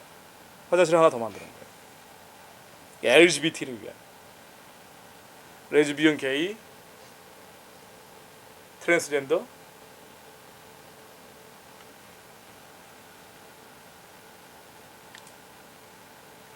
중남미 쪽으로 가면은요, 아메리카 전체가 이래요. 중남미 쪽으로 오면은 이거 전에 보여드린 거예요. 캐톨릭이 90% 이상 차지합니다. 캐톨릭은 혼합주의가 돼버렸기 때문에 예수 그리스도 말고 예수 이외에도 다른 그리스도가 있을 수 있다, 이런 게 섞여버렸잖아요. 원래 뿌리가 그렇지만. 자, 이러다 보니까 면역력이 없습니다. 중남미 지역의 캐톨릭이 90% 이상을 차지하는 이런 나라들은 동성애 같은 게 전 세계적으로 이제 쓸기 시작하면은 튕겨낼 수 있는 힘이 없어요. 여기에는 지위를 지켜낼 수 있는 힘이 없습니다. 이러다 보니까 아르헨티나 같은 나라, 지금 지난번에 이거 보여드린 겁니다. 동성애로 수입을 올리고 있는 게 30%, 관광객의 30% 이상이 동성애자들이라 쓰는 거 아니에요. 전 세계적으로 중남미 지역이 동성애 축제 아주 심하게 하는데, 뭐 멕시코, 도미니카, 콜롬비아 이런 나라들, 올해에도 브라질의 파라다게 이 동성애 축제 하는 모습이죠. 아예 막 나가버리죠. 이게 예수 그리스도를 저런 식으로 조롱하면서. 브라질에서 나온 겁니다. 브라질에 이제 동성 결혼도 합법화가 돼버리니까, 동성 결혼 남자 남자 여자 여자, 남자하고 여자가 살아야 되는데 남자 남자 여자 여자가 사는 거, 이거 허용을 해버리면은 일부 다처제를 못 막아요. 그렇잖아요. 하나의 기준이 무너져 버리면 그 다음에는 하나는 다 무너져 버립니다. 미국에서 개하고 사람이 살다가 이거 결혼 인정해 달라고 소송 제기하고 이런 일들 비일비재하죠. 동물하고 사람이 사는 것도 막을 수가 없어요. 일처다부제. 이제는 아예 여자 3명이 가정을 이룬 겁니다.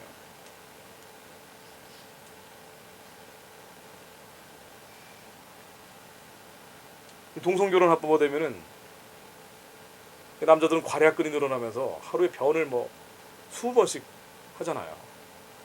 그래 에이즈 들어가죠. 그러니까 성경에 나와 있는 이 진리를 깨면 당연히 멸망으로 갈 수밖에 없는 거예요. 근데 이런 일들이 지금 아예 속수무책으로 진행되고 있죠. 통일이 뭐냐면요, 통일이. 자, 시간에 대한 얘기를 하면서 이제 통일로 가고 있습니다. 통일이 미국의 영적인 쇠락, 영적인 타락들, 이게 한국에도 그대로 빨려 들어오고 있습니다. 이게 마지막 때라고 얘기해도 좋을 만큼 너무나 빠른 속도로 확산이 되고 있어요. 그런데 이 중국이라는 유물론 공산주의 문명, 이게 미국하고 각을 세우면서 가는 게 아니라 어떤 면에서 공조하고 있죠. 미국이 전체 세계를 끌고 나가는데 일종의 좀 막 나가는 행동대장처럼 중국을 사용을 합니다. 싸구려 상품을 만들고 한반도에 영향을 미칩니다. 통일이 뭐냐면은요, 이 모든 유물론적인 물질주의적인 하나님을 대적하는 이 문명들 속에서 일종의 파열구로 만들어 버리는 거예요. 어마어마한 사건이죠. 그러다 보니까 우리 힘으로는 못합니다. 이 흑암과 어둠과 사단의 진을 하나님의 방식으로 깨버리는 거예요. 그래서 예수 그리스도 말고는 이걸 해낼 수 있는 다른 이름이 없습니다. 그러나 예수만이 그리스도를 믿을 때 이 예수 그리스도의 영이 하늘의 문을 열면서 이 모든 어둠과 흑암의 흐름에 파열고 구멍을 내버립니다. 이게 통일입니다. 통일이라는 게 그만큼 우리가 힘으로 인간적인 노력으로 할 수 있는 게 아니에요. 그런데 그러면은 예전에 됐겠죠. 그만큼 추하고 더럽고 악한 영들이 방해를 심하게 하죠. 그래서 오직 예수 그리스도로 믿는 사람들만 이 기도를 통해서 유일하게 복음으로 통일될 수 있는 게 한반도 통일입니다. 통일이 이 어둠의 파열구를 깨버리면요, 그러면 또 하나 분명한 사실은 뭐냐면요. 이건 절대로 북한에만 복음이 머물고 있지 않습니다. 파액으로 내버리는 것이기 때문에 중국으로 넘어갈 겁니다. 북진할 거예요. 빛이 들어갑니다. 빛이 저 위를 파액을 내면서 열방을 향해서 뻗어나갈 겁니다. 당연히 그렇게 되어 있어요. 하나님이 이 민족에게 왜 지금까지 수많은 죄악들 속에서 있었던 이 백성들에게 계속 기회를 주시려고 하냐면은 마지막 때 어둠이 짙어지고 흑암의 세력들이 팽창하고 있을 때 대한민국이 북한 사람들이 살려낸 그 빛의 힘으로 광명의 빛으로 쭉쭉 대륙으로 초원으로 뻗어나가라는 거예요. 절대 북한에 머물고 있지 말고 북진하라는 얘기입니다. 한국이 제사장적 사명을 감당하고 열방을 돌아오게 하고 이방의 잡족들에게 복음을 전하라는 거죠. 근데 이게 차원차원 우리가 생각하는 단순히 북한 사람을 살린다는 의미가 아니고요. 훨씬 더 뛰어넘는 게 통일입니다. 그래서 유럽의 독일 통일과는 차원이 다르죠. 평면에는 이어지는 2차원적인 통일이 아니고 4차원적인 통일입니다. 자, 그런데 이 제사장 나라가 한반도가 출애굽기 19장 6절에 나오는 제사장 나라라는 표현이 있죠. 너희는 내게 대하여 제사장 나라가 되며 거룩한 백성이 되리라. 너는 이 말을 이스라엘 자손에게 고할지니라. 원래 이스라엘 자손이 제사장 나라가 되라고 했는데 거부했어요. 예수 그리스도를 거부했기 때문에. 그래서 이 사명이 네덜란드로 갔고 그리고 복음을 전했습니다. 그리고 이 사명이 영국으로 가서 복음을 전했습니다. 이 사명이 미국으로 가서 복음을 전했어요. 세계에서 선교사를 제일 많이 보내는 나라가 아직도 미국입니다. 그리고 한국으로 왔어요.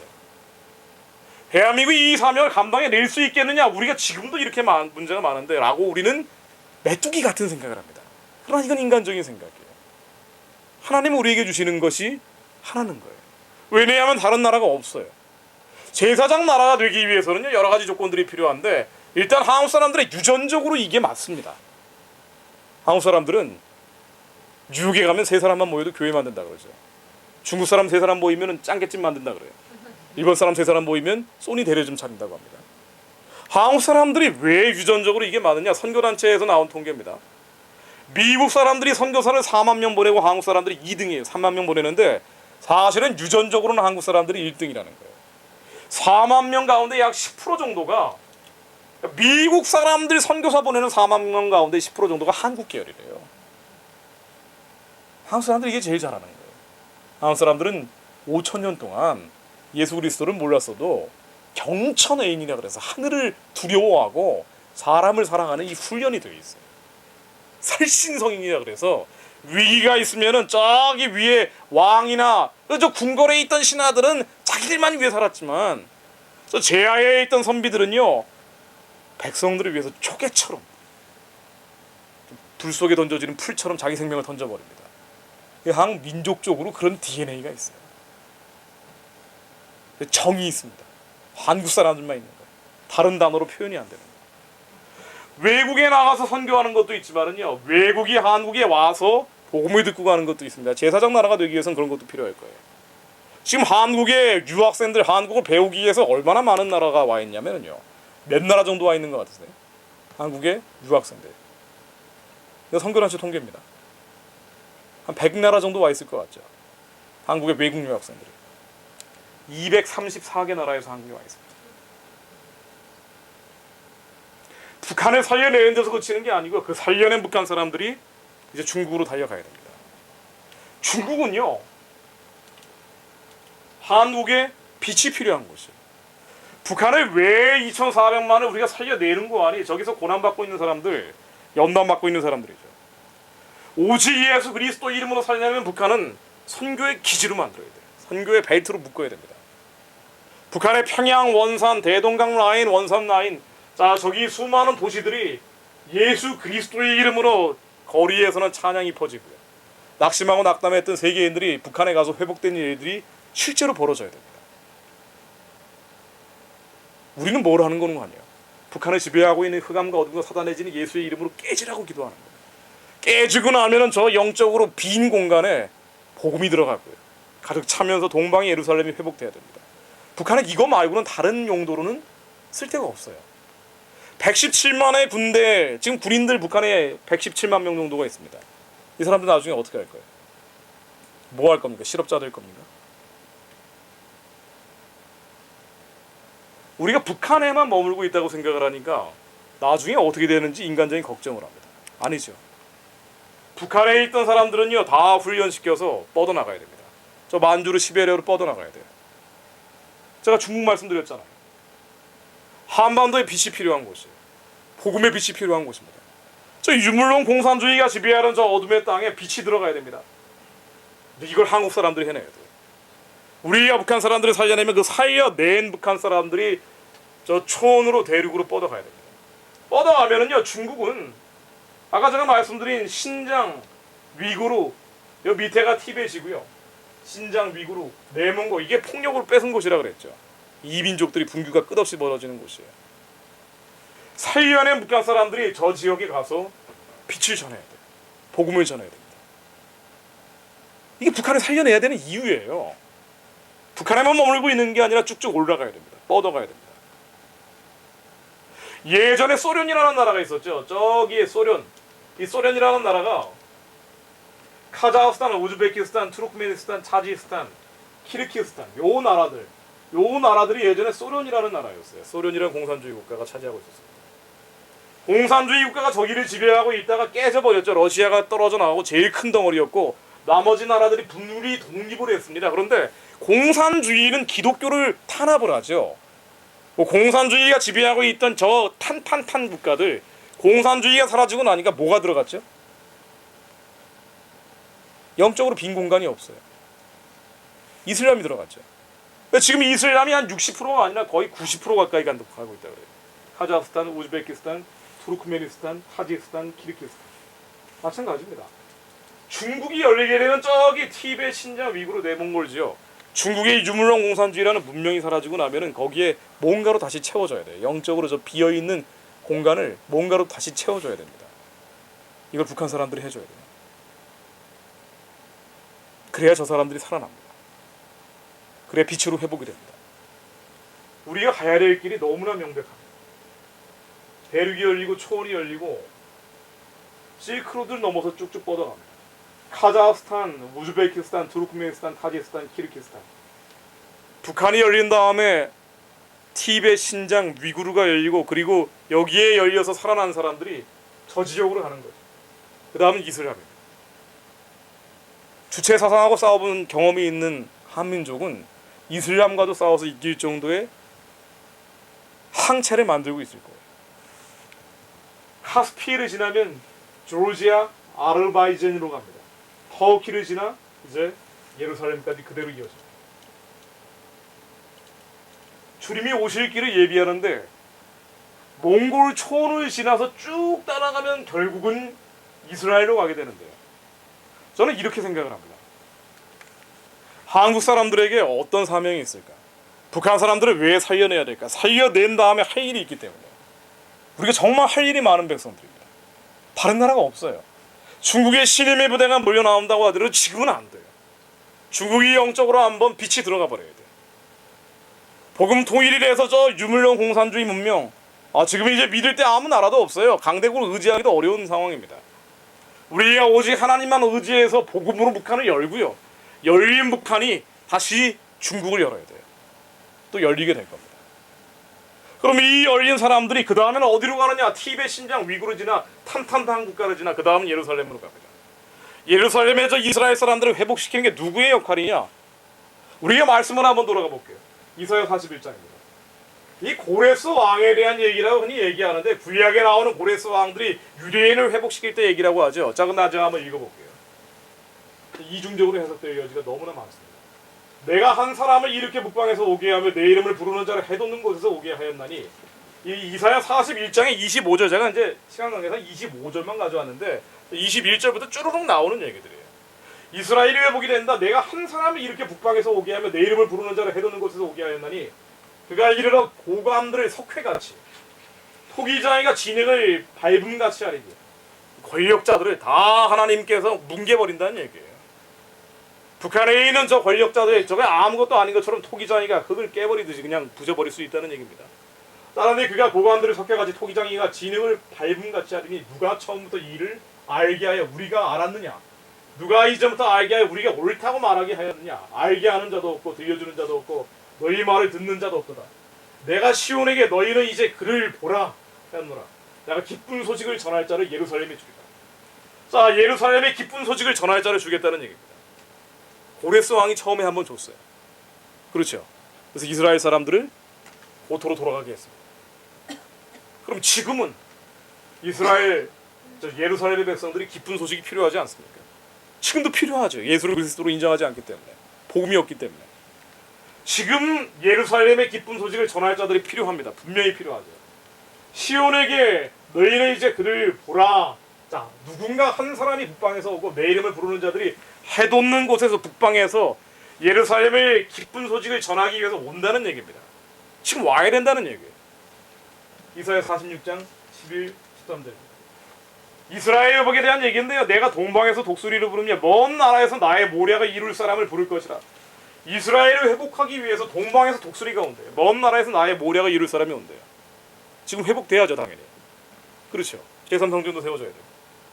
누군가 오는데 동방에서 오고요, 먼 나라에서 모략을 이룰 사람이 오는데 내가 나의 의를 가깝게 할 것인지 상가가 멀지 아니하니 나의 구원이 지체치 아니할 것이라. 나의 영광인 이스라엘을 위하여 구원을 시온에 풀리라. 나의 구원을 시온에 풀리라. 예루살렘에 베풀겠다는 얘기입니다. 또 볼까요?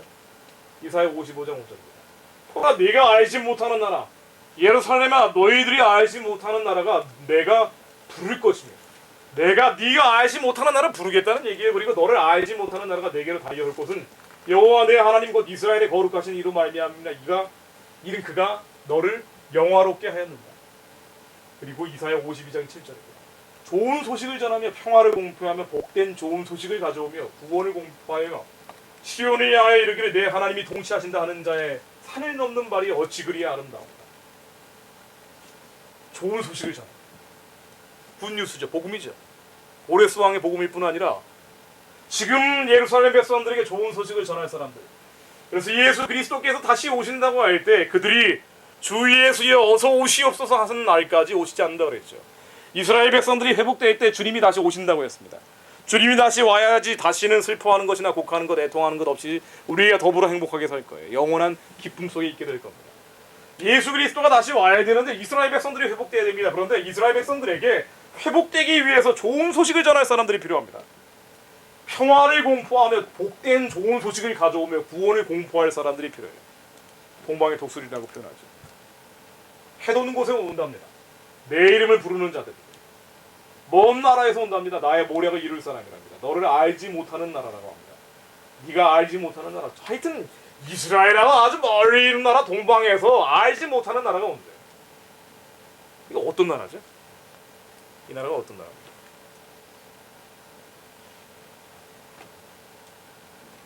근데 이 나라가 기쁜 소식을 전하고요, 좋은 소식을 전하고요, 복된 좋은 소식을 가져오고 나의 구원을 공포하고 평화를 공포한다. 저 평화를 공포한다는 거예요.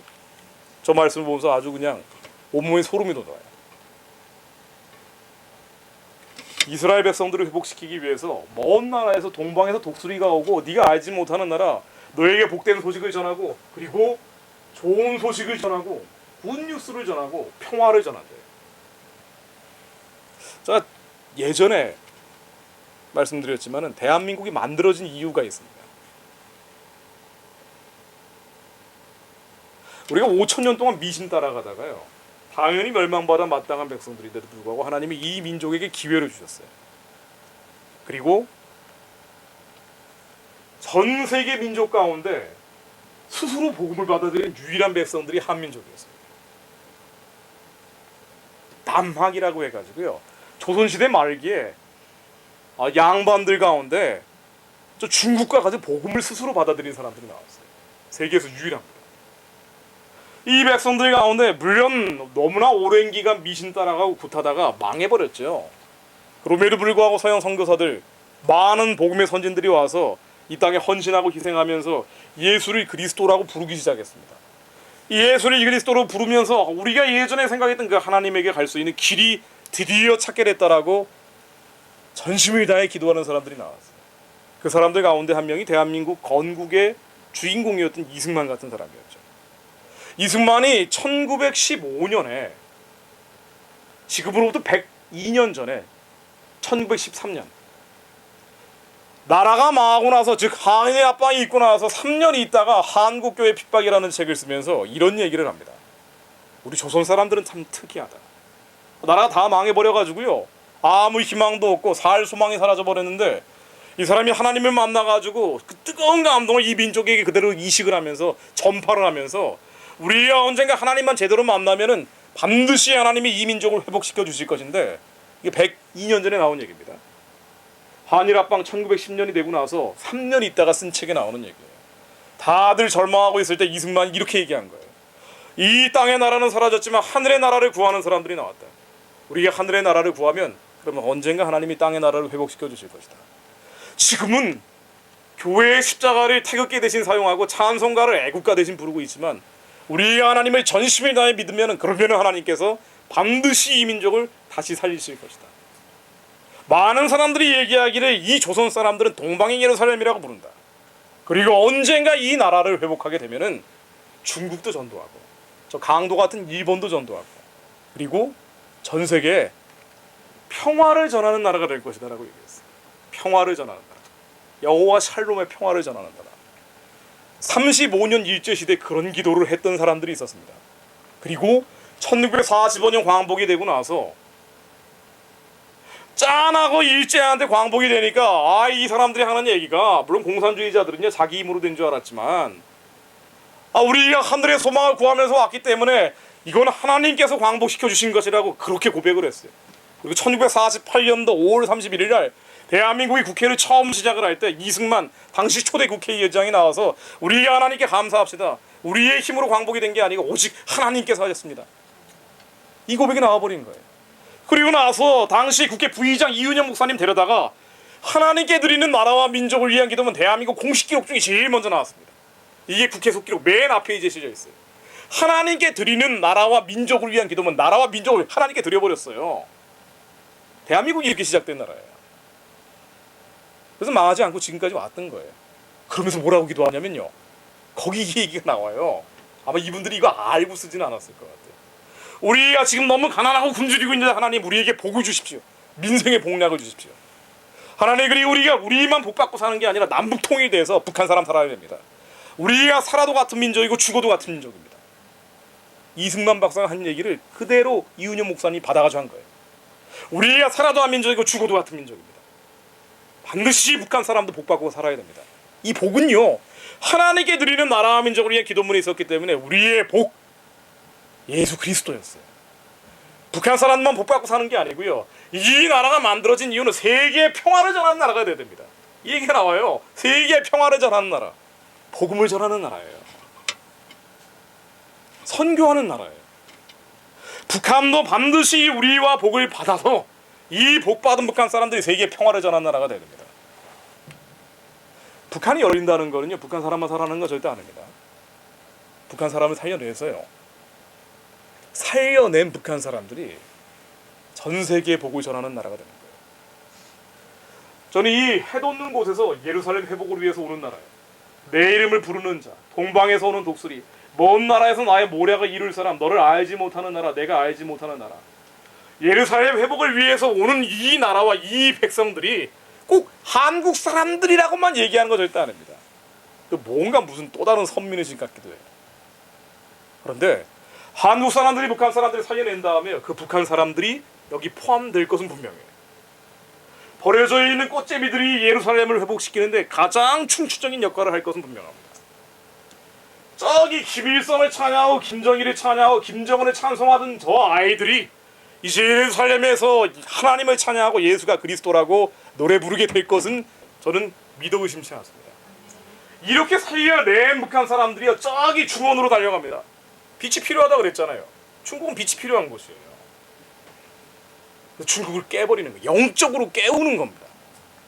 침략하는 게 아니에요. 우리가 중국을 어떻게 침략을 해요? 우리가 복음의 빛으로 북한에 전했던 이 파열구를 낸 것이 이제 영적인 화살이 돼서 중국으로 들어가는 거예요. 살려낸 중국 사람들이 예루살렘으로 가야 됩니다.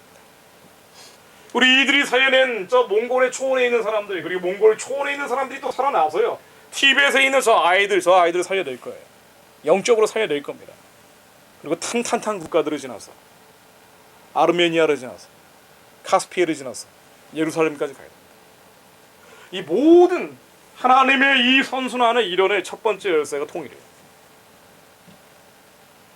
아무리 잊으려고 해도, 아무리 이 비전을 버리고 싶어도 버릴 수가 없고 잊을 수가 없는 꿈이에요. 하나님이 주신 겁니다. 여러분들도 마찬가지일 거예요. 왜 북한 사람들 잊고 싶어도 잊을 수가 없을까요? 하나님이 이 민족에게 기도하는 사람들에게 꿈을 줬기 때문에. 야, 미국 봐라. 야, 저렇게 맛이 가지 않냐. 중국 봐라. 빛이 들어가야 하지 않냐. 우리가 이 모든 다윗의 열쇠를 열어낼 수 있는 게요, 예수 그리스도밖에 없고요. 그리고 우리가 그 영광스러운 사명에 사명자들로 하나님께서 다 부르신 거예요.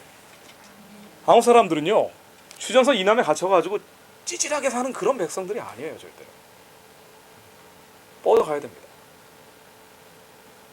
KTX 타고 한 4시간 반, 5시간 가면은 북경까지 가고요, 버스 타고 한나절이면 러시아 가고요, 시베리아 가고, 이렇게 살아야 돼요.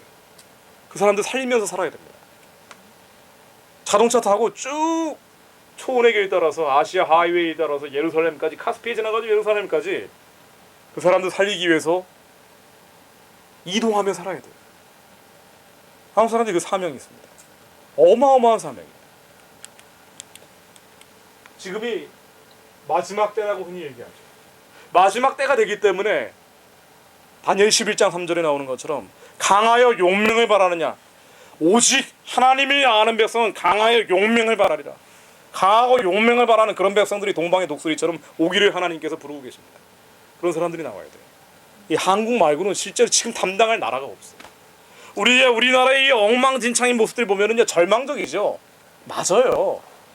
이 나라가 복음 통일돼가지고 북한 열고 쭉 뻗어가면 이게 사단이 어떻게 되겠습니까? 초토화되는 거 아니에요. 그렇기 때문에 통일하지 못하도록. 북한 얘기만 나오면 다 거짓말이에요, 요즘.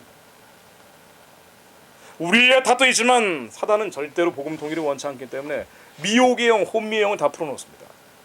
그러나 우리 안에 계신 성령님의 그 은밀한 메시지를 따라가면요, 우리가 이 어둠의 시절에 오직 하나님을 아는 백성으로 강하여 용명을 바라면서 파세워 가는 겁니다. 여러분들 절대 이해 아래 갇혀 사는 거 아닙니다. 한국에 있는 10대, 20대, 30대들이 이해 아래 갇혀 사는 거 아니에요. 뻗어가는 겁니다. 두 방향으로 뻗어갑니다. 기차 타고 뻗어가요. 아시아 하이웨이 따라서 뻗어갑니다. 몽골 촌을 달리면서 카스피해를 지나가지고 예루살렘까지. 이게 우리의 길입니다. 우리의 사명입니다. 이 말씀 나누면서 끝내겠습니다. 미가 2장 13절입니다. 길이 여는 자가 그들의 앞서 올라가고 그들은 달려서 성문에 이르러서는 그리로 쫓아나갈 것이며 그들의 왕이 앞서 행하며 여호와께서 선두로 행하시리라. 길이 여는 자가 그들의 앞서 올라가고, 저번에 제가 인용한 말씀이에요. 길이 여는 자가 그들의 앞서 올라가고, 그들이 있죠. 그들이 그냥 아무 생각 없이 신앙생활하는 사람, 그들이 있어요. 길을 여는 사람들이 필요해요. 길을 여는 사람들이 필요해요. 근데 여러분들이 하려고 하니까 안 되는 거예요. 그들의 왕이 앞서 행합니다. 여호와께서 선두로 행하십니다. 우리가 하는 게 아니에요. 우리는 못한다니까요. 예수 그리스도께서 하십니다. 왜 예수 그리스도께서 역사하시지 않을까요? 전심을 다해서 기도합니다. 이게 브레이커입니다. 전심을 다해서, 나의 모든 힘을 다해서 기도하겠습니다. 하나님께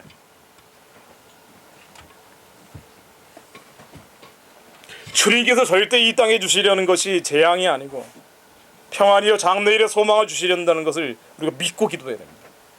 이 민족에게 반드시 하나님께서 기회가 주실 것이고, 우리가 전심을 다해 하나님을 찾을 때 반드시 하나님께서 살 길을 마련해 주실 것을 믿습니다. 하나님 아버지께서 이 민족이 살아나고 이 민족이 살아난 북한 동족들과 함께 저 만주와 시베리아로 뻗어나가면서 하나님 앞에 우리와 함께 기도하고 함께 예배드리고 저희 열방의 잡적들이 구원에 대해 반드시 그날을 허락하실 걸 믿습니다. 제가 먼저 기도하고 함께 기도하겠습니다. 하나님 아버지, 좀 이 나라에 많은 문제들이 있고 아버지 저희들 안에 죄악들이 있지만 하나님 예수 그리스도 안에 저희들이 머물 때, 주님 예수 그리스도 저희들 심령 가운데 계신 주님 안에 저희들이 머물 때 하나님께서 반드시 저희들을 살려주신 것처럼 주님 이 백성들을 살려주시고 이 나라와 민족의 문제들을 하나님 해결해 주실 것을 믿습니다. 아버지 북한에 있는 저 38,000 기빌성 우상들이 하루빨리 예수 그리스도 이름으로 무너지게 해주옵소서. 북한을 지배하고 있는 이 흑암의 정세가 반드시 아버지 속히 북한 땅에서 떠나갈 수 있도록 주님이 역사해 주옵소서. 아버지, 지금 추운 겨울이 몰려오고 있는데 너무나 많은 북한의 동족들이 이 어두운 겨울 속에 하나님 얼어 죽어나갈지 모릅니다. 하나님 아버지, 저 수용소에 갇혀있는 백성들이 북한의 저 가증한 멸망한 우상들과 함께 죽음 속에 처할지 모릅니다. 하나님 아버지, 저들을 구원하여 주옵소서. 속히 구원하여 주옵소서. 북한의 동족 살려달라고 주여 3차 기도하시겠습니다. 주여, 주여, 주여! 아버지 하나님 살려주옵소서. 아버지 하나님 구원하여 주옵소서. 북한의 모든 죽음의 비가 멈추어지게 하시고, 아버지 하나님 저 사륙의 피가 이제 끊어지게 해 주옵소서. 저의 통하는 곡소리가 이제는 사라지게 해 주옵소서. 아버지 하나님, 이제는 저들이 구원하여 주옵소서. 아버지, 이제 때가 되었사오니 아버지 살려주옵소서. 아버지 하나님 구원하여 주옵소서. 아버지, 지금이 바로 통일해야 될 때요. 아버지 하나님 구원해야 될 때이오니 아버지 살려주옵소서. 아버지 구원하여 주옵소서. 아버지 하나님 7천만 백성들이 함께 복음하는 사나가 될 수 있게 하옵소서. 아버지, 우리의 힘으로는 능겨울할 수 없습니다. 아버지 하나님 살려주옵소서. 아버지 하나님 구원하여 주옵소서. 아버지, 이 땅의 구의를 깨어주시고 이 땅의 백성들이 하나님 정신 차리게 해주옵소서. 나를 위해 살고 내 육신을 위해 살고 내 걱정 근심 고민을 빠져 살고 내 안목의 소욕과 이생의 자랑 이기심과 부지 속에 사는 것이 아니라 아버지 하나님의 뜻을 위해 살 수 있게 하옵소서. 주님의 비전을 향해 달려가며 살게 하옵소서. 아버지 하나님의 꿈을 향해 달려가며 살게 하옵소서. 아버지 하나님의 마음을 품고 달려가며 살게 하옵소서. 상한 갈대를 꺾지 않으시고 아버지 거저가는 등불을 외면하지 않으시는 주님, 북한의 백성들을 살려주옵소서. 북한의 고통받는 백성들을 살려주옵소서. 아버지, 저들을 구원하여 주옵소서. 아버지, 저 백성들을 구원하여 주옵소서. 아버지, 우리의 백성들이요, 우리의 피부치요, 우리의